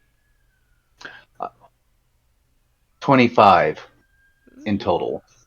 Damn, you got me beat. I rolled a 24. 24. All right. So all four of you kind of get a chill up your spine. It's somewhat passing, but it's enough that like all of you notice each other react and kind of shiver at the same time. And what time is this happening? Is this now we're setting up camp? Is this into? This is as the evening. I'm sorry. This is as the evening is beginning. You guys have stopped and begun to kind of make camp and get ready to set up your little tiny hut. But yeah, you kind of just feel a chill through your spine. And then Bill, I'm sorry, Moth and Yoin, you both happen to notice that the area that you're in, there are you start hearing like a loud buzzing noise. And looking around, both of you can see you're bedding down in an area that the trees around you are full of wasp nests, like giant wasp nests, like 2 or 3 feet across, kind of wasp nests, just I know this chill too. Ugh. just tucked up in all of the different trees and around you. They don't seem. You don't have any indication that they're agitated yet, but you guys are very aware that you are pretty well surrounded by a shit ton of wasps in this area. This is a bad place to set up camp. Why did we pick this zone? Did none of us check about this? I don't think Always anyone of us- does. Well, you can. I was gonna say you can still move. Don't Yeah. imply that you can't or anything. But where you guys have chosen to bed down, as of right now. Should we try to slowly move out of the way until we get a clearing where there's no bugs or wasps? Yeah, let's do that. Okay. I will tell you, if that's what you're intending to do, that's fine. But the way that these wasps are kind of laid out around you, it's gonna push you backwards. You're gonna have to go back down the road a little ways, probably. Well, so wait, can I get like an insight? Let me see. How much do I trust these wasps? I know we got a chill from them, but or did we even get a chill from the wasps?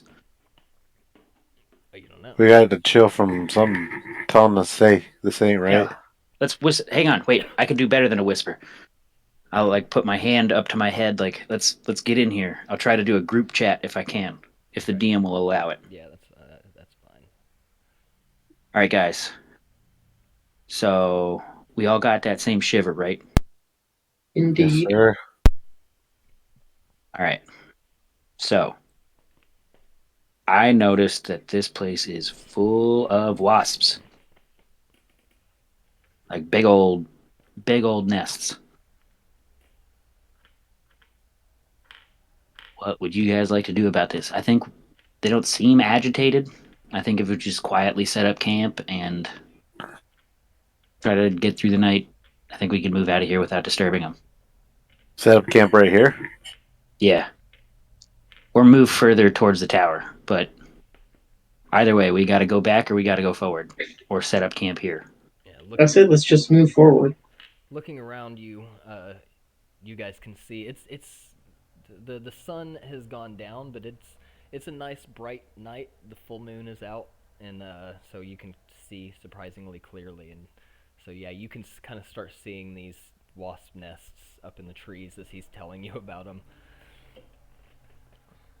But yeah, you can probably push past them, depending on how We you have do it. Well, we have druids, so I'll look at our two druids, and I'll be like, so what would be a good way to keep these wasps from stinging us? Should we make smoke? What Moth? I'm like in the group chat, like, I don't fuck with wasps. Bad plan, dude. Let's just I can cast Pass Without Trace, which gives us everyone plus 10 to their stealth, and we can just sneak past them, I think. Hmm. And if worse comes to worse, I could cast Thunderwave. Yeah. If we need to, we can deal with the wasps, but it's best if we can just sneak past them. I will have Thunderwave prepared. Okay. Then everybody go ahead and roll me a sneak check, and then add plus 10 to it for the pass without a trace.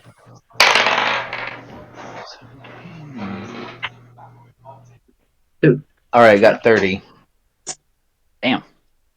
Damn. 17 plus 3 in stealth, and that 10, right? Yep. Yeah. Ridiculous. I got 16. Nice. I rolled 5 because I forgot I'm at disadvantage. Is that simply because you're Warforged? I'm unsure as to why you're getting disadvantage. I'm wearing half plate. Oh, because of your armor. Okay. That'll do it. Yep, that'll definitely do it. Okay, so we got a 16 and a 30. And a 13. A 13. Plus 10? Yeah, I rolled a 3, and then I don't have anything on myself. I got a 26. At least I didn't roll a 1. Well, luckily, That's true. Because of the skill, the sneaky skills of Yoin and Moth, they're kind of able. I think it's just like I know how to I just fit in with the trees. I'm just like, yep, I'm pretty much a bush. You guys are relatively able to mask any issues that Seymoure and McKai cause that might irritate or agitate these wasps in any way. It doesn't take you very long. I mean, a good 10-minute walk past this particular area, and you start hearing the buzzing fading, getting quieter and quieter.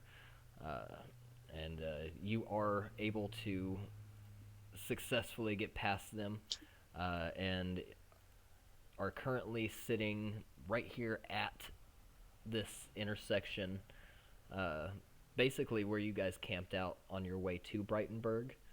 You're basically right here. You can head north to Whitehaven, and if you look south from here, it is a little less obvious, but there is a road here that would lead you to the watchtower. That's the southern road. Yes. It's like a little southern road. Yes, and it's to the south, kind of heading southeast, and it'll lead you to the watchtower from there. And so you can kind of camp down here if you'd like. Cool. Hey guys, I have a question. Do you think I could go back and do you think I could become their queen? The Moth Queen? No, like those bees. Do you think I could become their queen if I tried hard enough? No. Mm. How All right, dedicated are you? I mean, mildly. Like, I'm curious if I could get like a small colony of wasps to have around that I could talk to. I feel like that could be pretty handy. Right. And like, I'd be like, "Hey, it's me, your queen. Go over here and, you know, buzz around and intimidate people. But you have Overwhelm to No. think about it. this person. Scare the kids. You know, do what you do." Right. The biggest thing you have to think about is what happens if it doesn't work. And that's a lot of responsibility. I don't know if I can provide enough nutrition for like a whole bunch of bees, dude. I'm not ready to be a parent. All right. I can't do it. I'm not financially responsible enough for all those bees. All right. So you guys bed down We don't want to be a father. in what is a much safer place from these wasps. For the I don't want to be a queen. Not yet. Maybe I'll get some ants. Queen. I hear they're better with the community anyway. Oh, Yeah. yeah, Candace. As you guys set up your camp for the night and get ready to go to bed, you can all lay down. And let me see. I need. Oh, guys, watch out for these weird dreams. Actually, I need all four of you to make me wisdom saving throws. Eef. Oh, wait, I'm good at that. Wait, what guys? All four Everyone. of us. Already? All four of you. E- Oh, I we're got dead, guys. 16. Fuck. 5. Ew. Okay.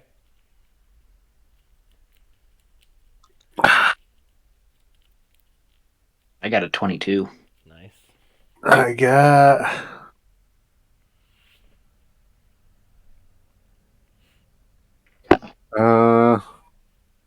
Which one would I add if there's anything? Do you? It's Wisdom save. wisdom saving throw. So, wisdom modifier. Let me see. Yeah, your saving throw is a +6. So, +6? yeah, d20 +6. Alright, so I got a 17 plus that. Okay. Make sure. Tommy, you were the one that got the 5? Is that right? I got a 16. Oh, then Oh, I'm sorry. Yoin. Yoin Yoin got the 5. Okay. So as you guys are laying down, slowly drifting off to sleep for the evening, Yoin, you Oh no. feel you feel yourself drift off to sleep and have a dream of sorts. It might have been a vision. It might be a dream. You're unsure exactly. It was very clear, and you see you are outside in an open pasture field. It is nighttime. There are no stars in the sky, and a full moon, seemingly larger than it is tonight, like probably twice the size of what the moon actually is. And you hear somebody behind you, and they say, "Don't look at it. Come to me instead." And you turn around, and there is formless, dark shape, essentially a shadow in humanoid form, standing right behind you, and it terrifies you for a moment. And he reaches out and puts his hand on your forehead. Do I have any control over this right now, or is this just basically like me being helpless? Yeah, you're currently helpless. You are Okay. asleep slash in a trance or something. But All right. he As puts his hand on your forehead, and You snap awake, and it is morning. I instantly start saying my prayer, like saying if I was frightened in the dream, I instantly wake up, probably cold from sweat and everything, and I'll start doing my prayers, my hymns, like the monk school taught me, Okay. because I'm so freaked out about this, and it's loud, and it's probably gonna wake some people up. More than likely, and it does. I mean, you're chanting, praying, ends up waking up the rest of your party. But it is now morning. Everybody else seemed to sleep pretty peacefully through the night. This is an old guy, so he would probably already be up, Okay. and like seeing you shoot up like that would do the old group chat like, hey, we all get those sometimes, buddy. You want to hear about mine? I just keep on. I'm so terrified that I hear him, but I can't respond. I start actually just keep on with my thing for about 30 minutes. Right now, about 20 minutes. Okay. All right, then I'm gonna go back to walking around looking at the sunrise. It is a relatively clear sky. Beautiful morning. Sun's coming up. There's all kinds of oranges and reds and pinks in the sky, and a few clouds here and there. It's a nice day. It feels a little warmer than it was yesterday. I'm having so much fun picturing this where it's like Moth's like, "Hey, you okay?" Just internal in your brain screaming, "All right, I'm gonna let you deal with this." Hang Wait, up. wait. If you're in my head, I show you that I think about the image, and do you see the images as you're looking through someone's I think head? it's If I only verbal. willingly, I think it's only verbal communication. then I'll just keep on repeating, "Don't look at him. Don't look at him. Don't look at him." Okay, well, I won't, and I'm gonna hang up, and I'm gonna go back to looking at the morning and let you wake up the rest of the group with your terrified screaming. I really want you to do the TFS bit where you say you're hanging up and you just make the busy sound. Boop, boop. Boop boop. Boop boop boop boop boop boop boop. No, just the. Oh, that one. The dial tone. So after I get done having my freak out, I finally come to and I start telling the group of the vision I saw to Okay. see if I can get anyone's input on it. Yeah, you have woken up the rest of the party. So you guys can Cool. do your thing. Does that sound like anything I know about? You're not entirely sure. You can make me a. In this case, I guess it would be an intelligence. Kim Beaver. Or it could be insight. Probably not so much. No, because I'm trying to specifically figure out what you're talking about, see if I've heard of it. I got a 16. Okay. I mean, there are plenty of different shadowy figures that this could potentially be if this is like a vision or something. For your mom. The, For your mom. You don't have any real specific details about what this could be, to be honest. If it is a vision, then you could potentially interpret it a couple of different ways.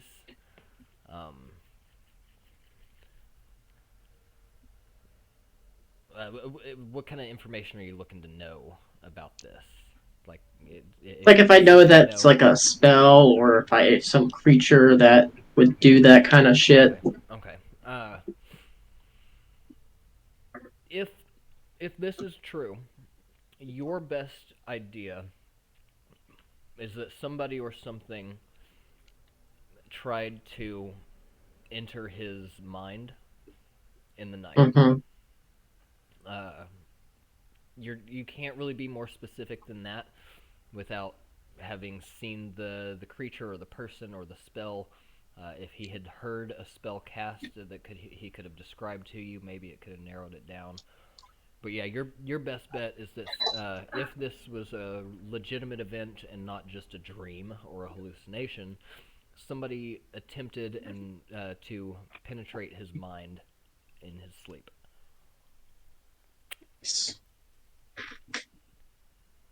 Oh, well, that's not good. Well, I had a dream. What was your dream? Did you have the same one as me? Did you see the dark entity? No, it was real weird. All right, so the other night when I took off, went and looked at that pond. I was watching that thing all day. I thought something was going to go down there. Nothing happened. Pretty average night. But I ended up falling asleep out there, and while I was sleeping, 4 red chains, like the first, like all these stars appeared after the land had vanished, and I was just floating into this blackness. Stars appeared, and then the moon was just blam there. And these 4 red chains came from space, wrapped the moon up, but 2 of the chains cracked and broke and fell and landed on this island.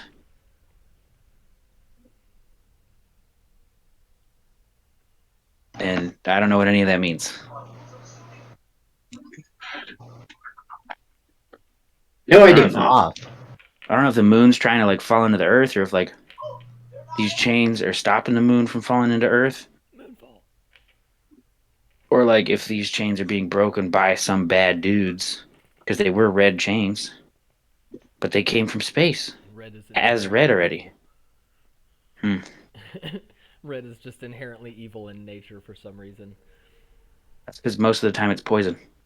Yeah. Yep. Is that true? Is that why Typically. we associate red with being a negative thing? Is because red things in nature are typically poisonous? Poison, rust, Huh. Mm. That's cool. I never thought of that. Sorry. Anyway. There's no sting from a wasp on anybody, right? We didn't get delusional. No. Ooh, that's a good question. You guys don't. It doesn't seem like the wasps have affected you in any way. Nobody's been stung. Okay, I was just curious if it was like a poison that they stung somebody. No, it doesn't. It doesn't seem to be. I mean, if you wanted to really thoroughly inspect yourself and each other for bites or stings or something, you could, but nobody seems to be. Nobody seems to be stung. Nobody notices or feels anything. And no, the wasps didn't get anybody. Okay. Can I go up to him and ask him what his dream was, if he remembers?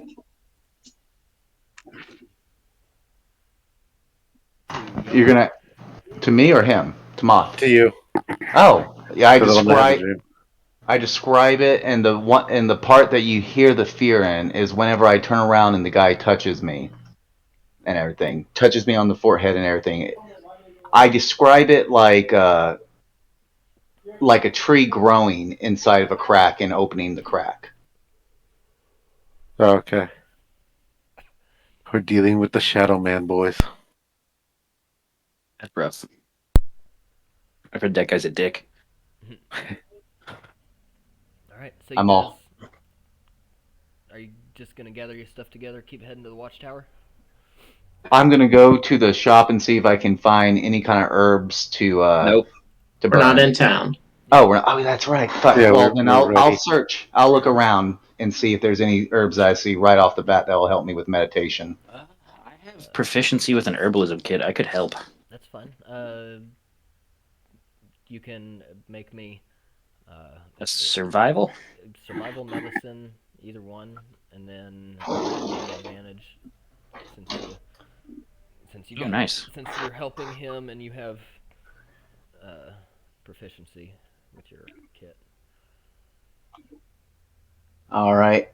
I roll And you want this to help you with what? with just my meditation to try to help me block things from going into my mind. Okay. That really freaked me out. Like, that's the one thing that really freaks me out is that someone was able to penetrate my mind after, years of being a monk. Right. So we have a 12 plus. Wait, did you say advantage? Yeah, roll with advantage. And I got a 15. That's not bad with survival of. Let me make sure. 6. So 21. Okay.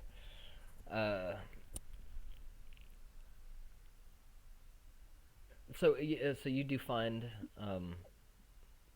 there are a couple of plants out in this area that you're able to find with the aid of Moth, and you actually are capable of finding a couple a small patch of those same or similar mushrooms that Moth created himself. If you want to take those. But there, you also managed to find a small patch of herb, weed, whatever you want to refer to it as, just some kind of plant that is a relaxant that you can take. You can grind up, make it into like a tea of sorts. Drink that, and it'll help your whole body calm and Is there enough to give everybody? meditation. If you'd like to, you can pick enough to. Yeah. Yeah, I want to make help everyone in our group. This freaks me out that much. I'd like to whisper to you, be like, "Hey, I took those mushrooms the other night when I had my dream, so they might help, open communication to whatever this thing is happening, or it might open communication to the defense. Again, I don't know what's happening. Let's save those for another time. We might need that, but We right should now do let's those not make tonight. any. That's All right, we'll do them science. tonight. We'll do them tonight, and we'll Before we figure go to out what bed. we can and meditate while we're Yeah. doing it. All right. So we have a plan for tonight. Yep. So whatever the party wants to do now is up to y'all. Would you like me to pray with you while you meditate? Of course, of course. The more we can figure out and protect ourselves, the better. Because If you guys really want to get fun, I can produce ergot, and we could just dance ourselves to death. There you Let's go. not. Yeah. I don't want to die. Seymoure might have already died once. He doesn't want to do that again. the dancing plague happens again. I can do it. Just takes a little bit of rye and some mold, baby. Yeah. So you guys are moving on to the watchtower now, correct? Yeah. Okay, so it's about 5 hours left of your trip to make it there. This is a big ass watchtower. If we can see it from this far away. No, not that one. I'm sorry. This is the lighthouse, off around the coast. So if you're looking at your map, the watchtower is in the very bottom right corner. It's that little square. Oh yeah. Yep. The one that I was. That is. Yeah, that's mad damn far away. Never mind. Yeah, the one that I was talking to is over here to the left, more towards the middle of the map. That's the random super tall spire next to this little lake over here. Next to Okie doke. Yeah. I know where we're at now. Okay, so yeah, we're heading to the watchtower. It's a well-worn but kind of small path. It doesn't seem like it's been traveled very much as of late, but it is still worn. It's not overgrown or anything. It's a few hours travel along the way. You have no issues with anything. And then, as you arrive, you are approaching a large tower, a lighthouse, and it's. I mean, you don't notice anything bad or anything like that from the exterior. It's just a typical watchtower. It's probably, or I'm sorry, lighthouse. It's probably 100 feet tall or so. It is right here on the coast, right here at this little, what's the word? It's not really a pier. Peninsula? Yeah. That's. But yeah, it's right here at just the tip of this peninsula, and you can, overlooking the ocean, and yeah, you guys can do what you want from here. I have to find this particular information.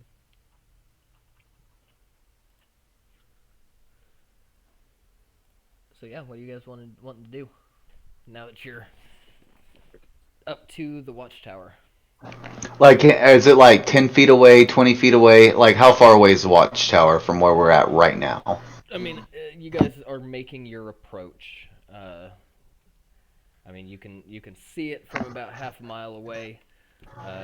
with no obstructions or anything like that. You continue to make your approach.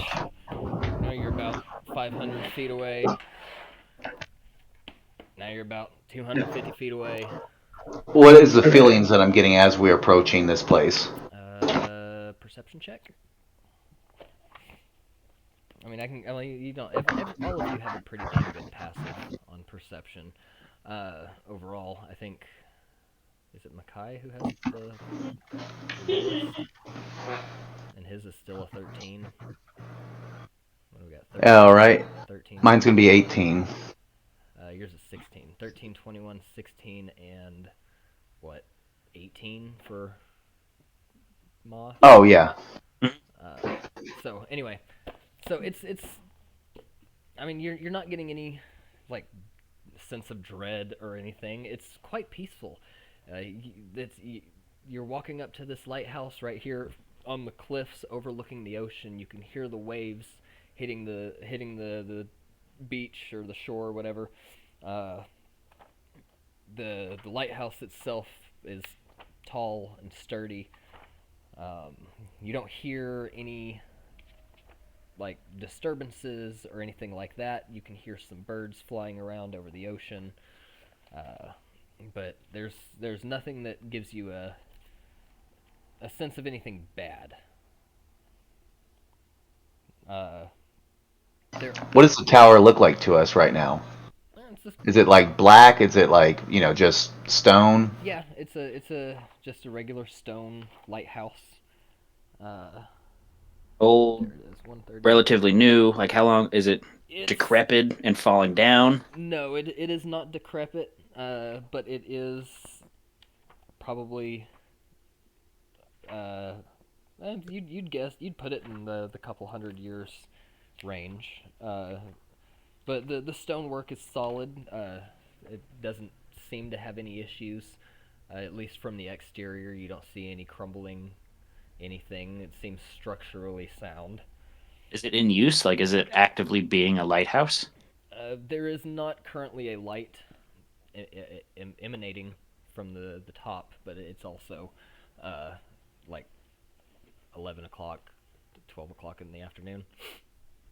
Hmm. And there's no signs of anybody around, or have we not asked about that yet? No, there's just grass and stone hanging around outside.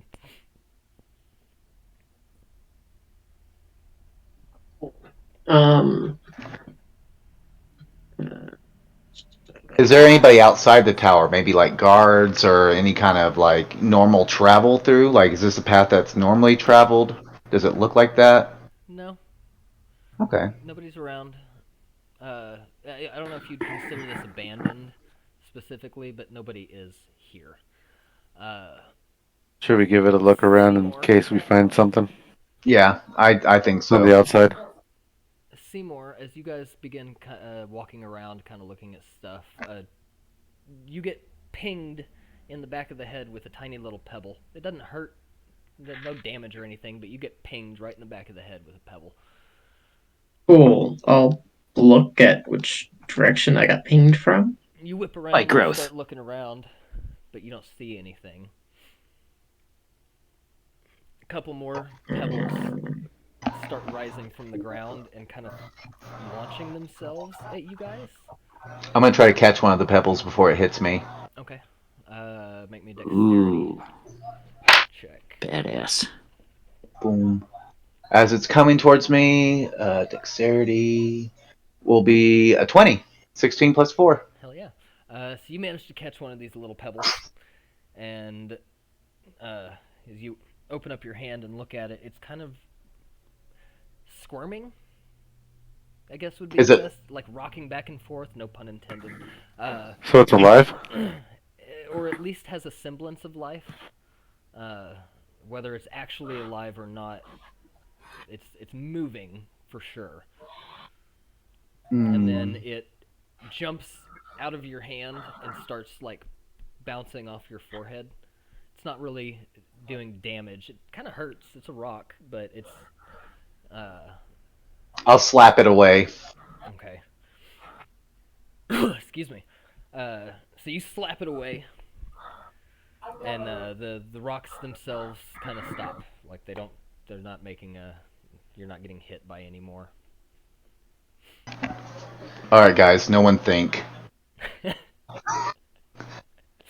Yoin just looks around. And Yoin takes one step forward to see what happens. Nothing happens. All right. Did he? I look around. Is everyone? And all the rocks have just stopped and they dropped on the ground, right? Yeah, they're not currently hitting anybody. They don't seem to be moving right now. So. So, guys, I think we just got attacked by some kind of animation spell or something. What do you mean? Like we're gonna get cool, fun new superpowers? Like, I don't know. Like, are we gonna turn into cartoons? I don't even know what you speak of, but like so I keep on walking towards the tower, kind of looking around, seeing if I see anybody in the forest. Okay. You don't see anybody. And you managed to make it up to the lighthouse without any issues. I touch the wall of the tower Okay. and look around while I'm doing it, see if it activates anything. Nothing Because I'm happens. Could I find one of those projectiles? Yeah, well, yeah, there's stones all over the ground, here and there, that you can find. Could I look at the rocks to see if they're alive? Yeah, you can pick one up, and it is as you pick it up, it does start trying to squirm around in your hand, just like the one that Yoin had. And this is just a random rock. This isn't just, or this is one of the projectiles. Well, you're not entirely sure, but definitely as you look around, you can see uh, the rocks on the ground in this area seem to be animate in some way. That's They're not neat. they're not currently aggressive towards you like they were, but they are still animate. They'll roll themselves out of the way if they're about to be underfoot, and things like that. Hey guys, check this out. This is sweet. I'm gonna try to like wrangle them up, and not like in any kind of malice way, but like just an absolute observation of how cool this is. Yeah. I just want to like look at these wriggly rocks. What's going on? All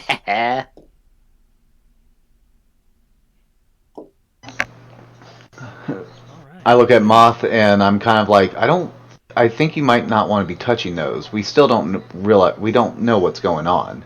I don't know what a lot of stuff is. These rocks are cool. Okay. And so I ponder and look at the tower and ask, so are we going to go in here or should we just, what should we do next? I'm gonna bet that tower's alive. Knock on the front door. Alive? What do you mean, Moth? I don't know. Can I look at these rocks and like compare like color wise to the tower? Is there any kind of similarity to it? I mean, there seems to be a bit of similarity. If you guys had anybody in your party that was good with like stonework or masonry, something like that, Nope. they might This be able game. might be able to tell you a little bit more. But Nope. What I can do is I can I can live my life based on hunches, and my hunch is that these rocks are part of that bigger rock, and you know, you make the logical jumps that you need to get to the conclusion I've reached. This is all in character. Is there like a front door to this tower? yeah, Cool. I say we just go walk up to the front door and ask what we need to ask. We know what we're here for. Let's do it. all right, we'll approach the front door. I stand back in the group, the furthest from the door. Oh, okay. Okay, so yeah, you're at the door. Do you want to knock, or are you just gonna go in? What? Knock. Knock and be polite. You knock, and there is no answer.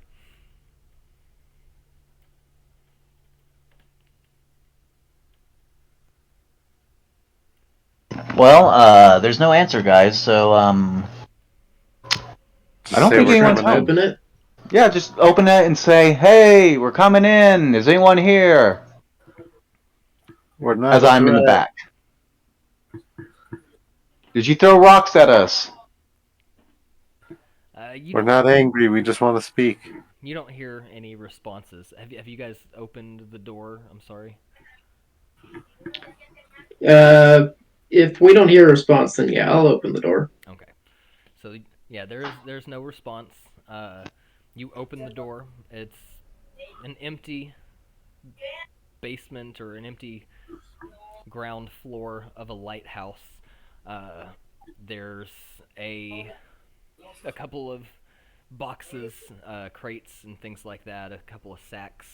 Um, you don't know what they have in them, but they're just kind of lying around. The floor is a little dusty and dirty. Si quiere para que no lo toquemos al mismo tiempo, ahí But lo pongo. right in the middle Gracias, of hermano. the floor Así por cualquier is cosa. a boulder Porque yo la quiero y no la quiero enfermar. 15, 20 feet across. And it's kind of just sitting there. But as you open the door and kind of step in to start looking around, the boulder literally starts rolling towards you. Not fast and super aggressive, but it does start rolling towards you. Moth will come in after Owen or Oit. I can never remember how to pronounce your name. Yoin. Yoin, Yo, I'll what? come in. I've got like a group of these, and I'm just trying to convince everybody how cute they are. Like, look at how cute they are. And as he's Look saying at 'em. that, there's a boulder on its way here. Yes, and a couple of those smaller stones that you have, Moth will like try and wriggle themselves free. They'll fall. Oh yeah, I to wouldn't be holding them back. I'd like hold them down towards the ground, make sure they don't hurt themselves. Yeah, they'll fall to the ground and then roll towards the bigger boulder and kind of gather around it. And then the boulder starts kind of rolling. He's making almost like a barrier of sorts with his quote unquote body. Like he's trying to block you guys from coming into the building. You have very cute children.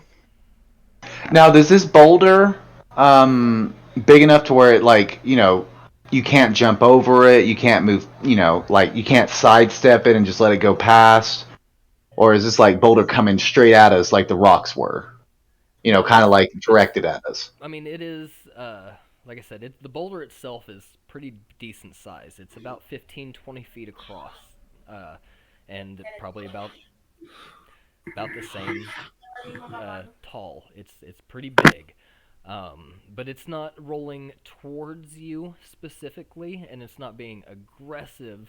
But every time, like if you take a step to the left to try and go around it, it rolls into your way, and then you can step right, and it'll roll into your way. Moth. It's Yes, Moth. everyone, to stop split you up. guys. Moth, go left. I'm gonna go right. I start walking right. Why? Stop it. This thing's just being defensive. Is there any way has- we it can has find a out if it nest. has a conscience? It's got a nest. That's right. I want to see if it has a conscience so we can speak to it without trying to destroy it. Yes. Oh wait, I could do that. I mean, you can try. Sure. I don't know if it's an animal technically. But you're looking at it, right? As long as it's pulsing, you're looking at it. Yeah, you got your little halfling thingy. And I guess I could talk into its mind, but that doesn't mean it's going to understand me. All right. Hello. You get no Hello? response. That's what I thought. Well, I'm going to keep talking. I'm going to say, we mean no harm. We were looking for a little girl who came by here. Probably a little bit bigger than Stephanie. I'm going to point at a pebble. I'm like, Stephanie there. Like about, I don't know, maybe, up to your ankles, if you had ankles. The the boulder begins rolling forward, trying to kind of position you guys in a way that he can kind of force you back out the door. All right, guys. I don't think this boulder wants us in here. Is there like a staircase that leads elsewhere? Yeah, there's a nice little staircase that winds going up. There is at least one other floor above you, about 30 feet worth of stairs. A good 30-foot climb up to the second level. I say, well, just because the boulder doesn't want us here doesn't mean we shouldn't be here. I mean, we got a job to do. Spare So missile time? no, wait, guys, No, wait, no, guys. no. Don't attack it. We can just What? avoid. Oh It's no, not hurting us. I'm joking. Well, what we could do is Dark one of joke. us, Sorry, guys. if it follows us wherever we go, one of us goes one way and the other one goes the other way. If it won't be able to stop all of us from going through, right? And gang up on us and turn into one big sentient meatball like these things. Giant golem. God dang it. No, we don't want to I'm destroy telling it. you. I'm joking. What if it I'm trying to be friendly. turns into a kaiju? Well, we still have to get past it. We have a job to do. We were sent here. Like, I hate we're- to agree with him. We're But- trying the stairs though, right? Yeah, What that mean, was my plan. Was just to go up the stairs. Like you were saying, does it follow everybody or will it follow just one person? Well, it's gonna try to block as many as possible. It's trying its darndest. Yeah. And Everyone make a line and step forward. I mean, I'm pretty scrawny. I'm sure that's sneaky. What I'll do is I'll have all of you make me a dexterity check contested against this thing's dexterity, and then everybody that succeeds will have made it to the stairs. Cool. Yeah. Dexterity check. And you guys, Here it comes. You guys don't even have to be super great on it. Just don't roll horrendous. Don't ever tell me the odds. I don't even know him. Fuck! Am I doing Altogether, a save or 7. check? This is just a dexterity check contested against his. Okay, that's that. Oof, that's not too terrible. I have 7. I got a 19. Okay, 7, 19 I rolled a 3 in total. total. Okay. I got a dirty 20. All right. So essentially, everybody tries to scatter. Alright. Moth goes left, everybody else goes right, and for whatever reason, this boulder decides to block Moth's path. Could I flavor this in that I really didn't I didn't understand what was happening. I'm just still like fawning over these little babies. Absolutely. So instead of even trying at the stairs, you're more interested in these little tiny pebbles. And You act as the distraction for the rest of us. so Yeah. the three of them managed to make. That's it what to I meant to do. stairs. They are not wide enough for this boulder to make it up. So once you make it to the stairs, you're safe. I guess I should try to do that now. And Moth, this thing is still not aggressive towards you. Yeah. And you seem, as of right now, you don't seem like a huge threat to it. Solid point. It's not currently trying to force you out the door.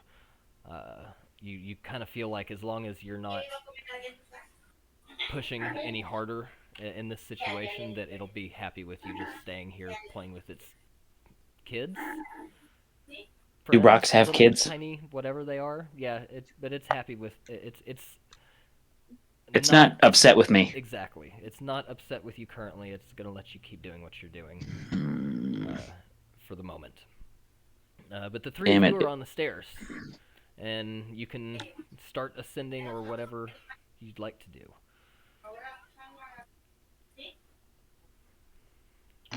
Alright, so yeah, we're- let's start ascending. Okay. You make it to the second floor. There's a bed, and a couple of little accoutrements. Somebody stays here at least at Pero times. también no dice ella nada. Nobody. Ella no dice nada. Ella puede hablar. Tengo que ir al baño. A las 5 de la mañana, ¿tú crees que uno va a saber? And then, Pero todavía, ¿cómo vamos a saber? to the Sí. second floor. Así de la mañana uno no va a saber, Mute. hermana. Tú no vas a estar nomás despierta, sí. Jason, mute yourself, please. Sorry. Uh, there, Sorry, guys. you're right. Once you make it up to the second floor, you see the bed, and there's a small little like chest of drawers and all of this. Somebody stays here at least every once in a while, but nobody obviously is currently here, as far as you can tell.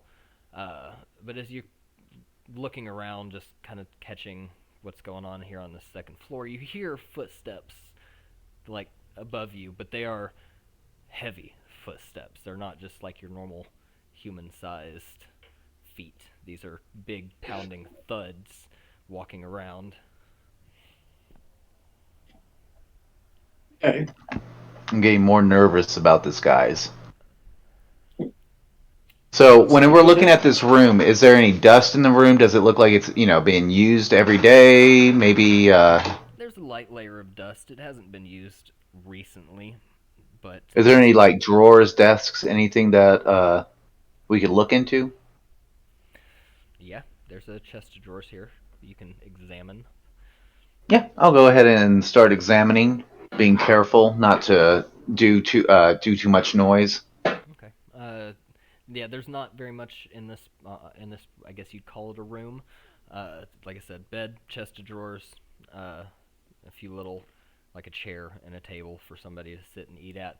So you open up the chest of drawers and start looking through it. There's a couple of just plain clothes, a couple of pairs of trousers and some shirts, and there are 3 white, like candlesticks, unlit, that are in there, and just a scroll of parchment and an inkwell with a quill.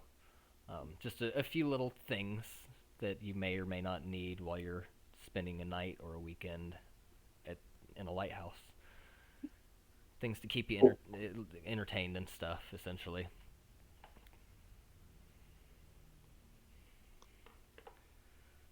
So But yeah, nothing really nothing really according to our mission. So no. And as you're rifling through this drawer, the 3 of you hear these pounding footsteps, kind of walking around upstairs, and you actually start to hear something. An animal cry. Maybe you're not really sure what it is. I mean, it sounds like somebody speaking, but it's not a language any of you guys readily understand. But it is coming from up there.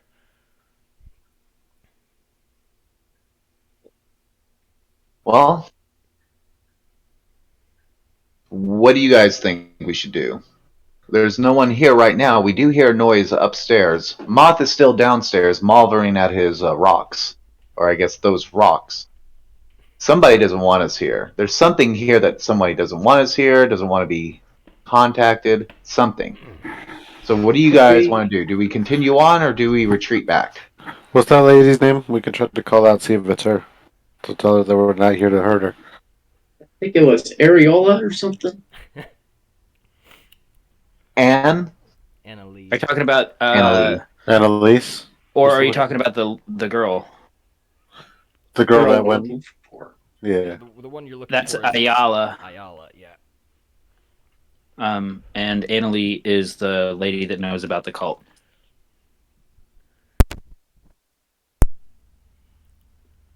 I think we just need to go upstairs and investigate. I'll go ahead and start saying out the name. Not really loud, but loud enough to, a little bit of echo. See if anyone comes out. No. What name are you saying? Responding to either of the names that you're calling out. But you still hear the footsteps upstairs. Do they sound like they're coming towards us or just roaming around? No, they are just walking around right now. All right, is there a door? Like, there's a stairways, right? Yes, there's the stairs still winding around the edge that you can climb to the 3rd floor. All right, then I'll start making my way up the stairs. Everybody following him? Yep. Okay. Excuse me. So you get you get on the stairs, you start walking up, and as you make it up to the 3rd floor, pebbles start flying at you guys again. They're not they're not dealing damage as before. They're just like pelting you Dinging. with pebbles. And once your head comes up above that third floor, you can see there is standing about 12 feet or so, what looks like a giant animated rock, and it's standing there, and you see it fling its arm towards you, and more pebbles come flying, and it says something seemingly towards you guys.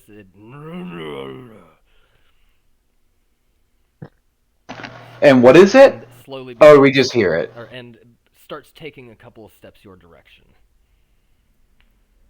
So what do I do when I see it? What is it like? Do I see it? Is there just a dark shadow? What? It is an animated boulder by the looks of it, at least. It's just about 12 feet tall. It's got kind of stubby arms and legs. Okay, so obviously we can't speak its language, but can I just like try to sign language, whatever, say like we come in peace? I mean, you can try. Yeah, that's what I'll try to do. What do you want me to roll for that? That's what it looks like. Excuse me. That ain't stubby. Well, compared to the rest of its body.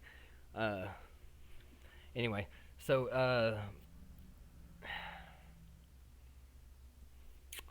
don't know. What do you think? I mean, this thing. You guys are unable to speak the same language, seemingly. So Persuasion, maybe? yeah, I was just curious. That's the only thing I can really think of that would fit, I guess. It doesn't Okay. speak celestial, does it? I mean, that's not the language. I You know don't it's not, I'm recognize just whatever thinking. it's saying. So Gosh. I'm guessing Would it no. understand Druidic? Is this a natural creature? You could try to see if it would understand it, but that's not the language that it is currently speaking. So I'm yeah, I'll also let not you up make there. me your persuasion check, Seymoure. 4. Okay. So it it takes another step towards you and roars at you this time, and we're gonna roll initiative now. Dun dun dun dun dun dun. Dun. All right. 8. Oof. I can't believe I didn't already have this set up. Okay. 8 for you. Oh, I got a 14.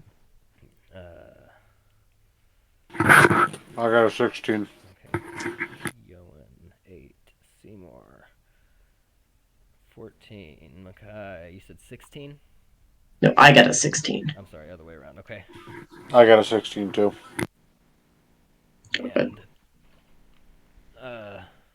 Moth, I'm gonna have you roll as well. All right. Hey, that's a 19. E. Nice. If I'm going first, I'm gonna hold my action. For now, I'm working on something over here on this end. Oh, okay. I guess I have to determine what I'm holding it for.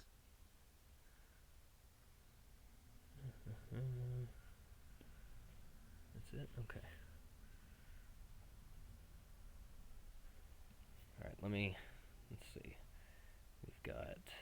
So who was the first one up the stairs? Me.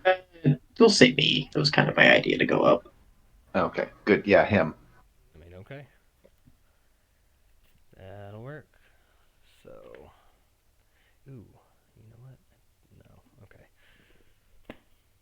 Seymoure. And then who's the third one up the stairs? McKai or Yoin? Well, I know I started walking towards there, so I'll go ahead and be the third person. Okay. still down on the bottom floor doing his thing. And we got this thing right here. Alright, so... I'm sorry, Moth. I mean, we are in initiative, but you are currently not in any... I'm not in any kind of combat position. Anything, so is there... But you are first in initiative. What you doing down there? Did we ever level up? Not yet, no. No. Okay. We've only played 2 sessions, Bill. Well, I'm just curious. We did, kill a whole bunch of people in front of the public. Yeah. They were So, plebs. Well, I don't really notice any Do I hear commotion? You heard that loud-ass roar just a second ago as this whatever... Did the boulder in front of me react in any kind of way? It did, actually. It began moving its way around you, but it's not... Well, it's making essentially it's gonna make its way over to block the door, but it hasn't had time to make it all the way there yet. It has just started. So it's going around you. So it's going so that I can't leave. Yes, it's about to block the door, stopping you from escaping. Well, that's easy. I'm going to use my action to skip my way upstairs. Okay. Then you. If the boulder's like, all right, well, I'm done with you. It's like, okay, well, I'm going to go find and out where my with you friends went. too, then. Yeah, fine. You don't want to be my friend anymore, Stacy? Whatever. Whatever. Okay, so you make it almost to the top of the stairs to the second floor, but not quite. So you're on your way. Hell yeah, I'm coming, guys. Don't you go fretting none. Yeah, cool. All right, let's see. What does that boulder do though? That's downstairs with Moth. Well, It blocked it's from the... leaving. Block the door. Oh, okay. Seymoure, you are the first one at the top of the stairs, and this thing has Yeah. roared at you. Cool. What I'm gonna do is because I want to, I'm gonna cast Summon Fae. Okay. So directly behind this thing, a fuming. Is that the one I want?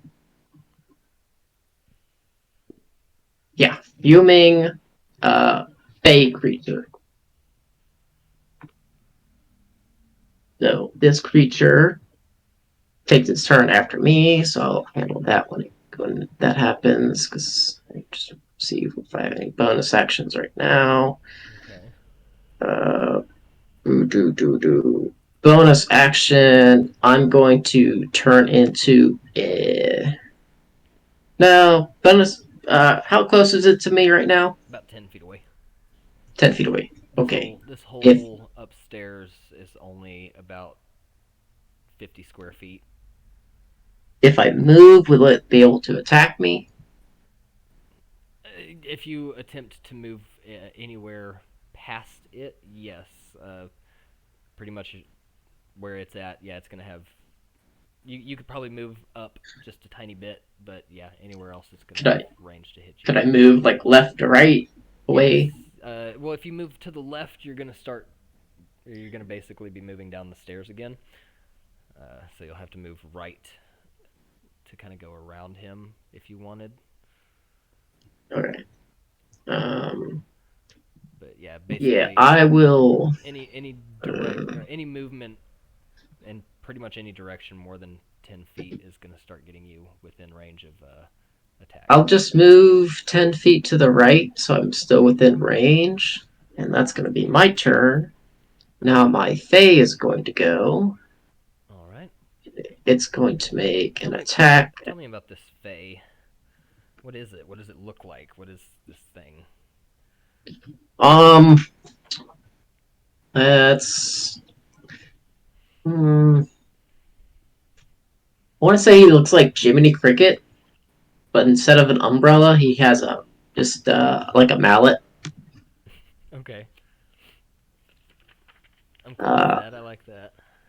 Yes, and the mallet also acts as a short sword, just for funds, because that's what its attack is. Oh, okay.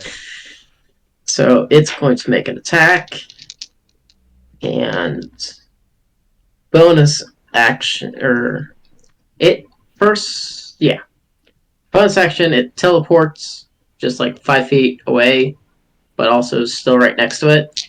And then it's going to make an attack at advantage because it did its space step. Okay. That's a 19 plus to hit. Well, that will hit. Ooh, but we're not level 4.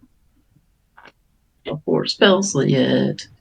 So that is 11 points of piercing damage and 6 points of force damage.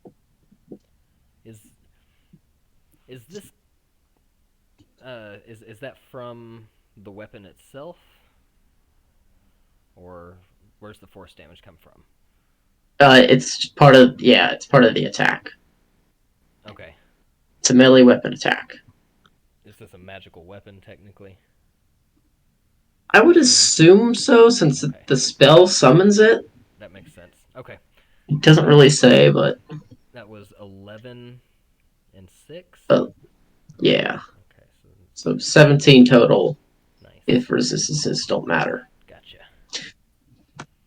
Cool. And that's going to be its turn. All right. McKai, you're not right at the top of the stairs yet, and you're technically standing behind Yoin. You got about like 5 feet until you reach the top of the stairs, and then this giant stone thing is standing pretty much right in the center, or near the center of the room right now. So.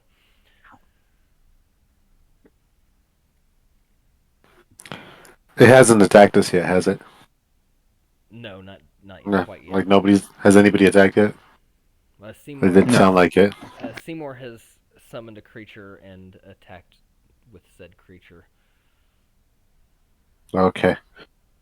So, I want to move up close to where Owen, or what is it? Yoin. Yowen, sorry. Next to Yowen. So I'm on top of the stairs, seeing this creature. Okay. So that'll put on the other side of him. That'll use about 10 feet of your movement. Alright. So this thing's coming at us, right? Like, it's actually shown aggression. Well, kinda, yeah. It has aggressively roared at you, but it has not yet had an opportunity to move or anything since initiative started. Alright, I'll put out my hand first. Hang on. Oh, wait, is it my turn? Nope. Yeah, okay. Alright, so I'm up there, and then for now, I'm just gonna kind of put, like, that we're, I guess, like a universal, hey, we're not here to fight kind of thing. You can try that. Make me a persuasion check. Alright.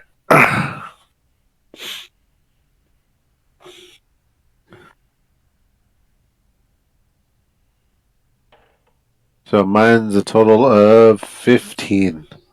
All right. It doesn't doesn't seem to have gotten any less aggressive in any way. It's still looking at you guys and seemingly not happy. I don't know how much expression a stone creature can give, but you don't feel confident that you talked him out of anything. It like tries to smile and like pieces of rock break off of its face. Oh. All right. Is there anything else you'd like to attempt on your turn? Because I believe, unless you got a bonus action, I think that's about everything. You got, 15, 20 feet of movement left? You used 10. So then I have 20 left, Yeah. right? Yeah. So then I'll kind of just step back a little bit again. Okay. Is that it? So I'm not. Yeah.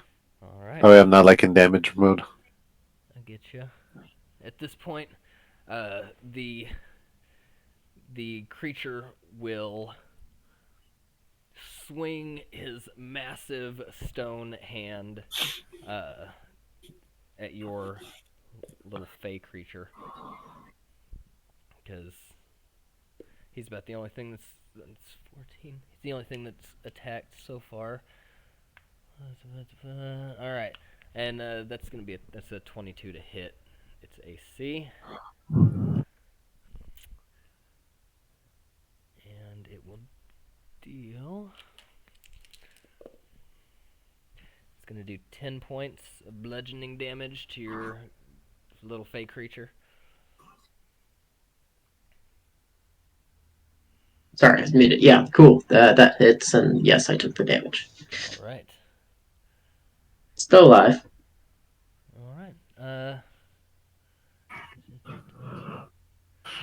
And after it does that, it's going to take about 10 steps back, or yeah. Well, I guess with it'd take probably 2 or 3 steps back, about 10 feet, kind of backing itself up against as much up against the wall as it can. And then Okay. Yoin, it's your turn. It moved away You're from right. the fey creature. It did, so it give me your Yeah. opportunity attack. Yes, he's gonna get an opportunity attack. Ah. Blah, blah, blah, blah. 16. Excuse me. I'm choking on my drink. uh, Lord, 16's gonna hit. He does Cool. cocaine. No, and inhaled my tea down the wrong pipe. Oh, that is going to be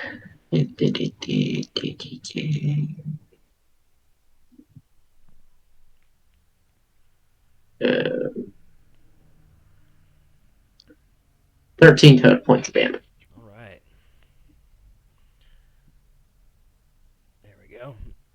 All right, so yeah, it takes its step back. As it does, your little fey creature retaliates from getting hit and manages to stab him a little bit right in the little stone arm with its mallet, weirdly enough. Deals a bit of damage to it, and Yoin, it is your turn. You're still technically on the stairs. This thing is now about 50 feet away up against the wall. And it hasn't attacked yet, Not any of you guys, but the Fae attacked it. but it did attack Seymour's fey creature that he conjured. All right. It's 50 feet away. Yep. So I'll probably. And how far away is everyone else? Is it just me that's 50 feet, and everyone else is already inside? Well, there McKai any- is standing pretty much right next to you, and Seymour is currently about 10 feet away from you. Up against, kind of up, almost up against the opposite wall as this thing. All right. Let's go ahead. I'll go ahead and move up to where he's at, and Who's Seymour? Yeah, Seymour. Okay. I'll move up to where he's at and see what he think. Like, I see the Fae and everything. I know it's his.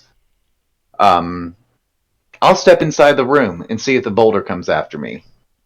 I'll step inside the room. I won't attack just yet because I still want to see exactly how this thing works. If it's like my character's thinking that there's a there's automation spell on this thing. I got you. How far into the room are you going? Only past the door near the wall, so that way if it starts coming towards me, and if it's bigger than a door, the doorway will stop it. Oh, it's not a doorway. You guys are walking up the stairs. Oh. Yeah, you're on the top floor. Is there any ledges? Like, no. Is this just stairs where you could fall off really easy? No. Okay. Yeah, I'm just gonna stay up. I'm gonna get into the doorway and see what exactly its next move will be. Okay, I got you. So you're hanging out right over here next to Seymour, right? Mm-hmm. That'll work. No attacking, nothing like that. No, not yet. All right. Not for me, at least. You managed to make it almost to the second floor so far. Are you just gonna keep running up the stairs after these guys? Yeah, until I can see something. some newfound friend. Well, you can. I see a new friend. Let's see, a new friend. Yeah, no, I didn't make it all the way up to the second floor yet. Right. So, do you have any? I've got 25 feet of movement. Yes. Yeah. If you want, I'll let you sprint. You can make it up there. We can just take you right up to the top of the stairs. You'll still be stuck behind McKai, but I'd be able to see this thing, right? well, if you were a full height person, probably. Yeah. But as a halfling, your head is not quite up above the level of the floor yet. Damn. So probably at the start of your next turn, you'd be able to. All right. All right, Seymoure. My turn. How far away is this thing? From you, well, since you guys are essentially on opposite walls from one another, I'm going to say he's about 45 feet away from you. Is there like more height to go, or is this the top floor of the tower? No, this is the top floor. Okay. There's a ladder up against the opposite wall of the stairs. I'm sorry, but it's not stairs. It's just a ladder. I cannot get within 10 feet of him, correct? Can I? What's your I movement? move 30. So not quite. That.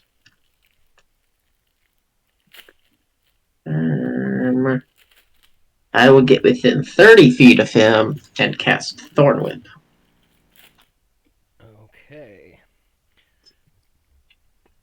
That is a 22 to hit. That is. Yeah, it's going to hit. 9 points of damage. 9 points of damage. Yes, and if I want to, I could pull it closer to me, but I do not do that. Okay. After me, the Fae is going to move and then teleport right next to it. Okay. And then make an attack. That is over 20 to hit. Damn, yep. That'll do it. So 12 points of damage. All right. And that's going to be it for me. All right. McKai. You're up at the top of the stairs. This thing is about 50 feet away on the opposite wall from you. 50 feet? Yep. Damn, that's a big room. Yeah. I didn't think it'd be that big. Alright. So, a question for you guys. If I try to use sleep, will that put everybody to sleep or just the monster? If I concentrate on them? Pretty sure you can target it like that. Alright. Because Yeah. You start with one person and then use... Oh Yeah. no, my Niners are gonna lose. Alright, it's 90 feet. I don't even have to move towards them, so I'm within reach. Yeah. Cool. I'm gonna try to put them to sleep. Did I just roll a d20? Okay, so No, you you roll. Okay. 5d8. And then give me the 5d8 and then give me the total. Alright.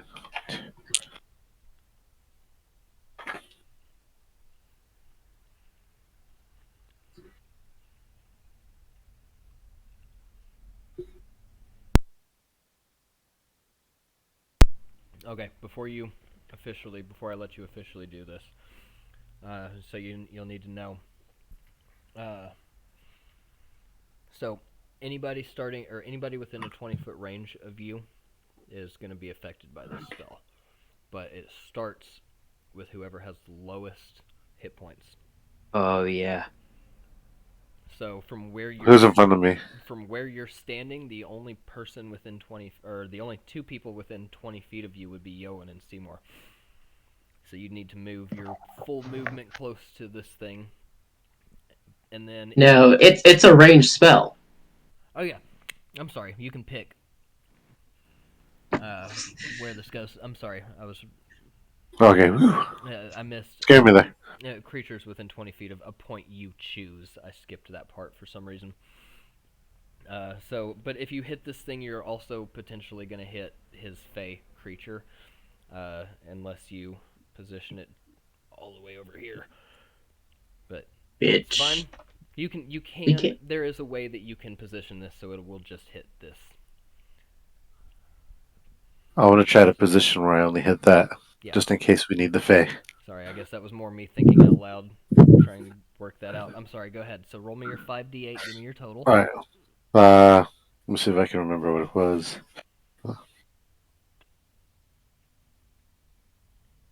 24.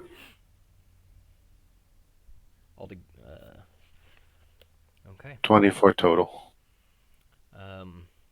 This thing does not fall asleep. Balls. All right, and I'm still Yeah, it does far not away, so I'm seem to be okay. affected entirely by your attempt to put it to sleep. All right, because I don't want to attack it yet. Okay. Are you gonna just stay put where you're at then? Yeah, because I'm 50 feet, so Okay. I'm okay. At which point this thing, let's see. Yeah. You said you're 30 feet away or 20 feet away, Seymour? It was 30, right? 30. Okay. So this thing will tuck itself into a ball and begin rolling towards you. How dare it! It will take its opportunity attack from the Fae. 15. 15. All right. And then as it gets right up to you, one of its arms comes out and swings right at you. In an 15 miss. in an attempt to smack you, that is a dirty 20 to hit. Alright, but did 15 miss? Oh, that was the attack. I'm sorry, I was thinking damage. Yes, No. A 15 does miss. Okay. Okay. Uh, Okay, yeah, dirty 20 hits me. yeah, dirty 20 to hit, and it's going to be doing Barely. 1, 2. And I need you to make me a strength saving throw as you take 16 points of bludgeoning damage. Ha! It's 16 on my strength save. That is You said exactly- 16 damage? Yes. And that is exactly what you need. This thing slams you quite hard, and it hurts pretty bad, but it does not... you manage to steady yourself before getting knocked down. I steady myself, but the Fae disappears as I lose concentration. Your Fey creature has poofed out of existence. Bitch.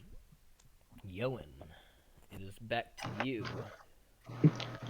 You and McKai So are standing pretty much right next to each other.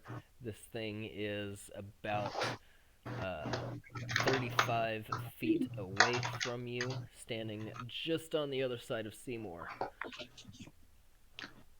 All right, and so this thing has attacked. It attacked the Fae, right? And me. And you. And I'm 30 feet away from the boulder. About 35.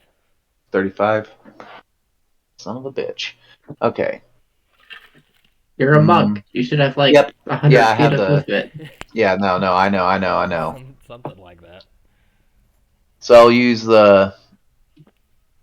my freaking not leap to your feet. God dang it. Where is Up of it? the wind. Top. Thank you.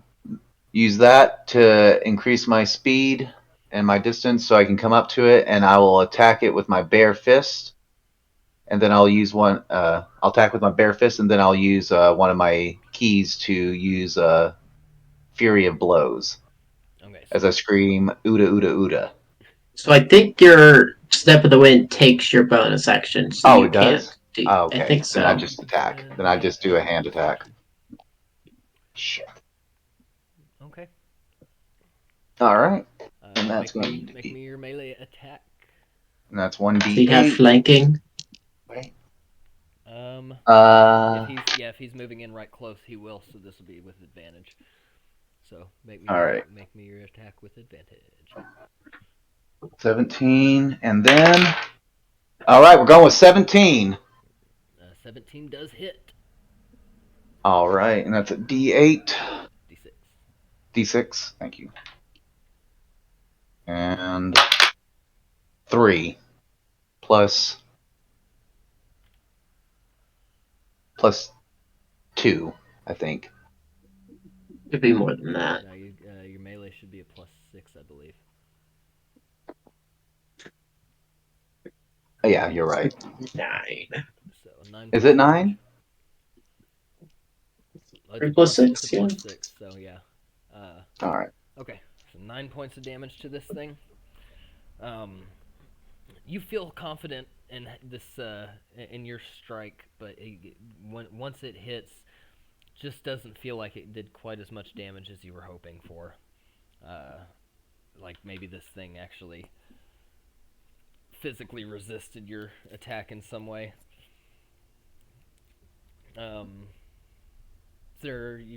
That's movement, attack, and bonus. Mm-hmm. So Would I technically still have movement speed after my attack, since Yes. I did the thing? So I'll back up about I'll back up about 10 feet. I'll jump back. okay. Unfortunately, you're not using a disengage action to do so, so he will have an opportunity attack against you. Of a bitch. Yeah. So he's going to swing one of his massive stone arms, and that's a 24 to hit. And he will be doing 14 points of damage to you. Ouch. As this massive stone hand bludgeons you quite readily. Am I within talking I mean, distance from anybody? depends on how loud you talk, but you're all in the same room together, so. Okay. Moth, you are now up at the top I of can the see this stairs, thing? and you can officially step in and see this thing. It is about 12 feet tall, big stone creature. Well, that's a big bitch. How far into the room is it? It's about 35. Well, if you're behind McKai, it's about 40 feet away from you. Yeah, so because I just came up to the top of the stairs, so what I'm gonna do is I'm gonna use my action to use my wild shape and turn on the old dust factory. So all my massive amount of spores just start flowing out of me. Mm-hmm. Nose, mustache, pipe from under the hat, cloak down, just pouring out onto the ground. And I'm going to use my bonus action to cast Shillelagh. So that's ready. And I'm going to try to talk into this guy's head as I move 25 feet up, kind of behind him because he's distracted by Seymoure. Just trying to talk like, hey, what's going on, buddy? It doesn't respond to you in any way. That makes sense.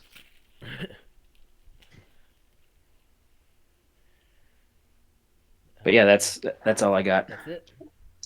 But if I'm yeah, that's it for my turn. Seymour, stand up Cool. next to this thing. Yep, I'm gonna move away 30 feet.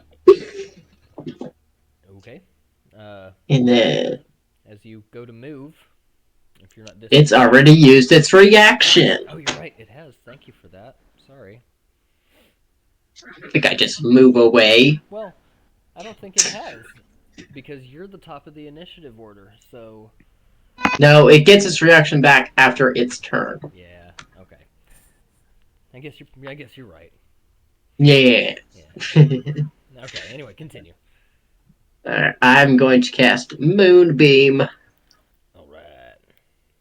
So it's centered to where it won't hit Moth. Okay.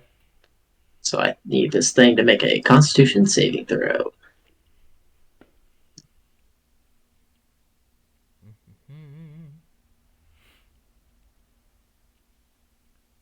That's 15. Meets it beats, but it still takes half damage. Okay. So it's going to take 3 points of radiant damage. All right. Is it perhaps a shape changer? Is it? It is Yes, not. because if it was, it would have had to make that a disadvantage. Cool. I'm done. All right. McKai. What do you want? I'm pissed. My Niners are about to lose. No play. Uh, they just got an interception and now they're gonna lose. Yeah. Fucking Rams. All right. Sports ball. What the heck? Just give me a sec. Something happened here. There we go. You are 50 Ah. feet or 35 feet away, and it is currently engaged. Well, sort of engaged in combat, but Moth's right there. yeah. I'm trying to see how badly hurt is. I'm gonna butcher the name again. Yolan. Yeah. Oh, Olin. Yoin? Yolan. Yolin. No, Yoin. Yoin. Yoin. Oh, my bad. Yoin. Yeah. I don't know how badly hurt is Yoin. I am at 16 HP. Damn, you're a I have only soft 30. boy. Softy. Squishy boy. So, my turn, right? No, we're on. No. That's we're mine. on McKai. Okay. I'm trying to see what I can. Am I within like touching distance or no on him? 35 feet. From Yoin? Oh, from Yoin. Let me see. He was 10. So, yeah, you're about 20 feet away from him. Okay. Fucking Niners lost it. Okay, would I, because he only has like that, huh? You said he's 20 feet away? Yep. Would I be able to use aid on him? Yes. I think. I mean, Because it's 30 feet range. Yep. Alright. Now I want to use that on him to see if I can. Because doesn't that help cure him a little?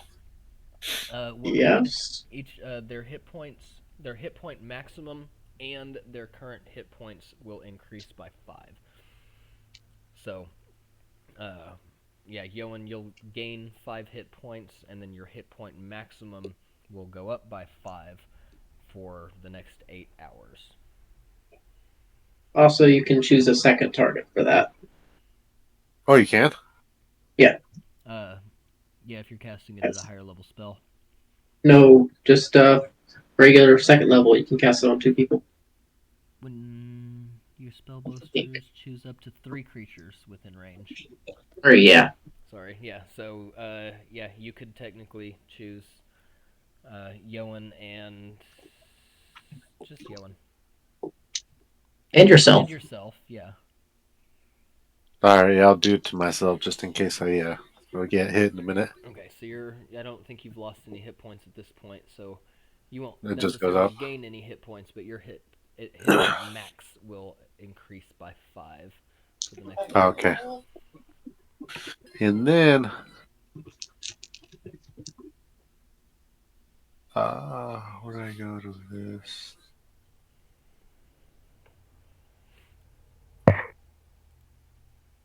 Because I know I have a second. I forget what it's called. Bonus action. I'll be right back. I gotta go to the Yeah. bathroom. Steps of Night you have as a bonus action, but that's when you're in dim light or darkness. Which is it lit in here? Well, Always. That could be. it's still daytime. Yeah. And Okay. I didn't know if there were windows. Yeah, there are. A Yeah, couple no, I windows. did. That means there's plenty of shadows. And then. Yeah, I'll just stop that for right now. Okay. Then this thing. Is it? It starts its turn 10 feet from me, right? Yeah, about. That sounds right. Yeah. Then do I roll my reaction now or? Yes. Okay. Yes, to make a save first, though, correct for that? Yes, a con save. Cool. That is. Oh, that's an 18, Cool. Make another one for the moonbeam.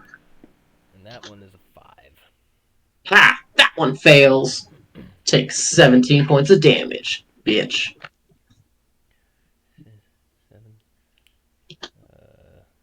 Yep. Okay. Large chunks of this thing have been slowly falling, or parts of this thing have been slowly falling off, but you just blasted a nice big chunk off of his chest. Get wrecked. Yeah, he's looking. He's not something that bleeds, but this is a bloodied creature, for sure. Yeah. I've pictured it many times. So you'd say it's a cracked creature, correct? Since it's a rock. Call it that. Crack rocks.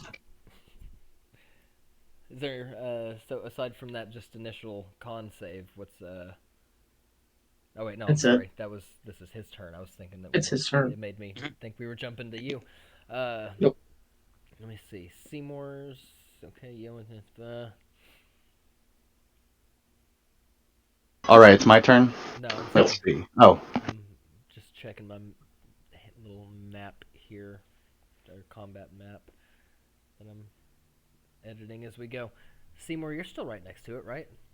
Nope, I moved away. Oh, that's right. You jumped. Moth is the only one next to Yeah, it. you jumped your 30 feet back. So Moth, he's 10 feet, and so yeah, he will turn and begin stepping towards you, Moth, and swing his big stony hand at you. Bring it on, nerd. Dirty 20 to hit, He brought it hits. on. and that will be 15 points of bludgeoning damage. Yeah, that ain't bad. And then it will be your turn. All right, give me 1 second. You said 15, right? Yes, 15 points of damage. Okay.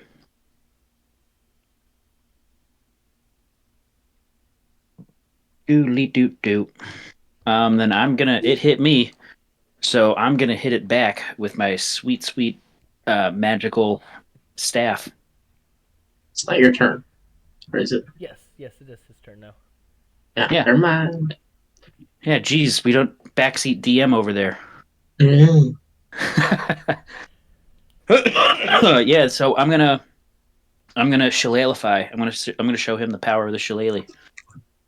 I'm gonna at least try to. All right.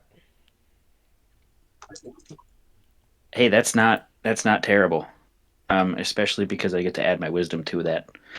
That is a 26 to hit. Oh yeah, that'll hit. Okie dokie. I'm gonna hit you with my magic stick. I know you could hit once, you could hit twice. Magic stick. That is 11 plus. That is 17 total points of damage. 6 of that being necrotic. Ooh. You slam this thing with your shillelagh. Just boop that snoot. The wound that Seymour made expands further, spreading down its body, and its right arm falls off and clatters to the ground. And it's almost like willing itself to stay together at this point. And that's about it. Sick. Seymour, I believe it's back to you now. Yeah. Moonbeam moves 5 feet away, then moves 5 feet back. Make a con save. 15. 15. You bitch. You pass. But you take 6 points of damage. Ooh, so close. Damn it. I'm done. Oh, you're done? That's it. All right, McKai. My neighbor's lost. I don't want to talk anymore. This thing's been moved a little bit further away, about 40 feet away from you. All right. Right now. Can I tell if it's looking rough or? Oh, you know, this thing's barely holding together. It seems like the small pieces of shale are just sloughing off of this thing as it moves. All right. Let's see.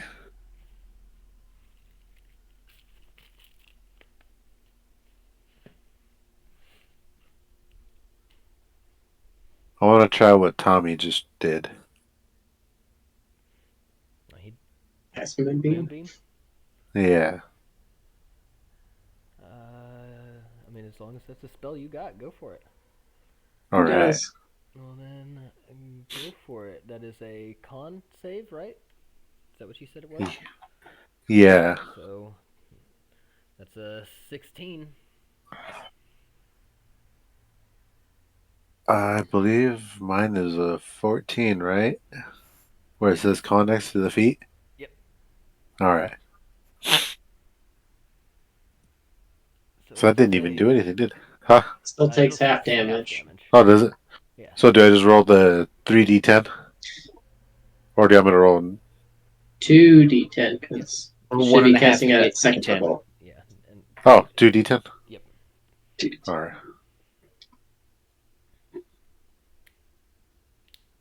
13. Half that.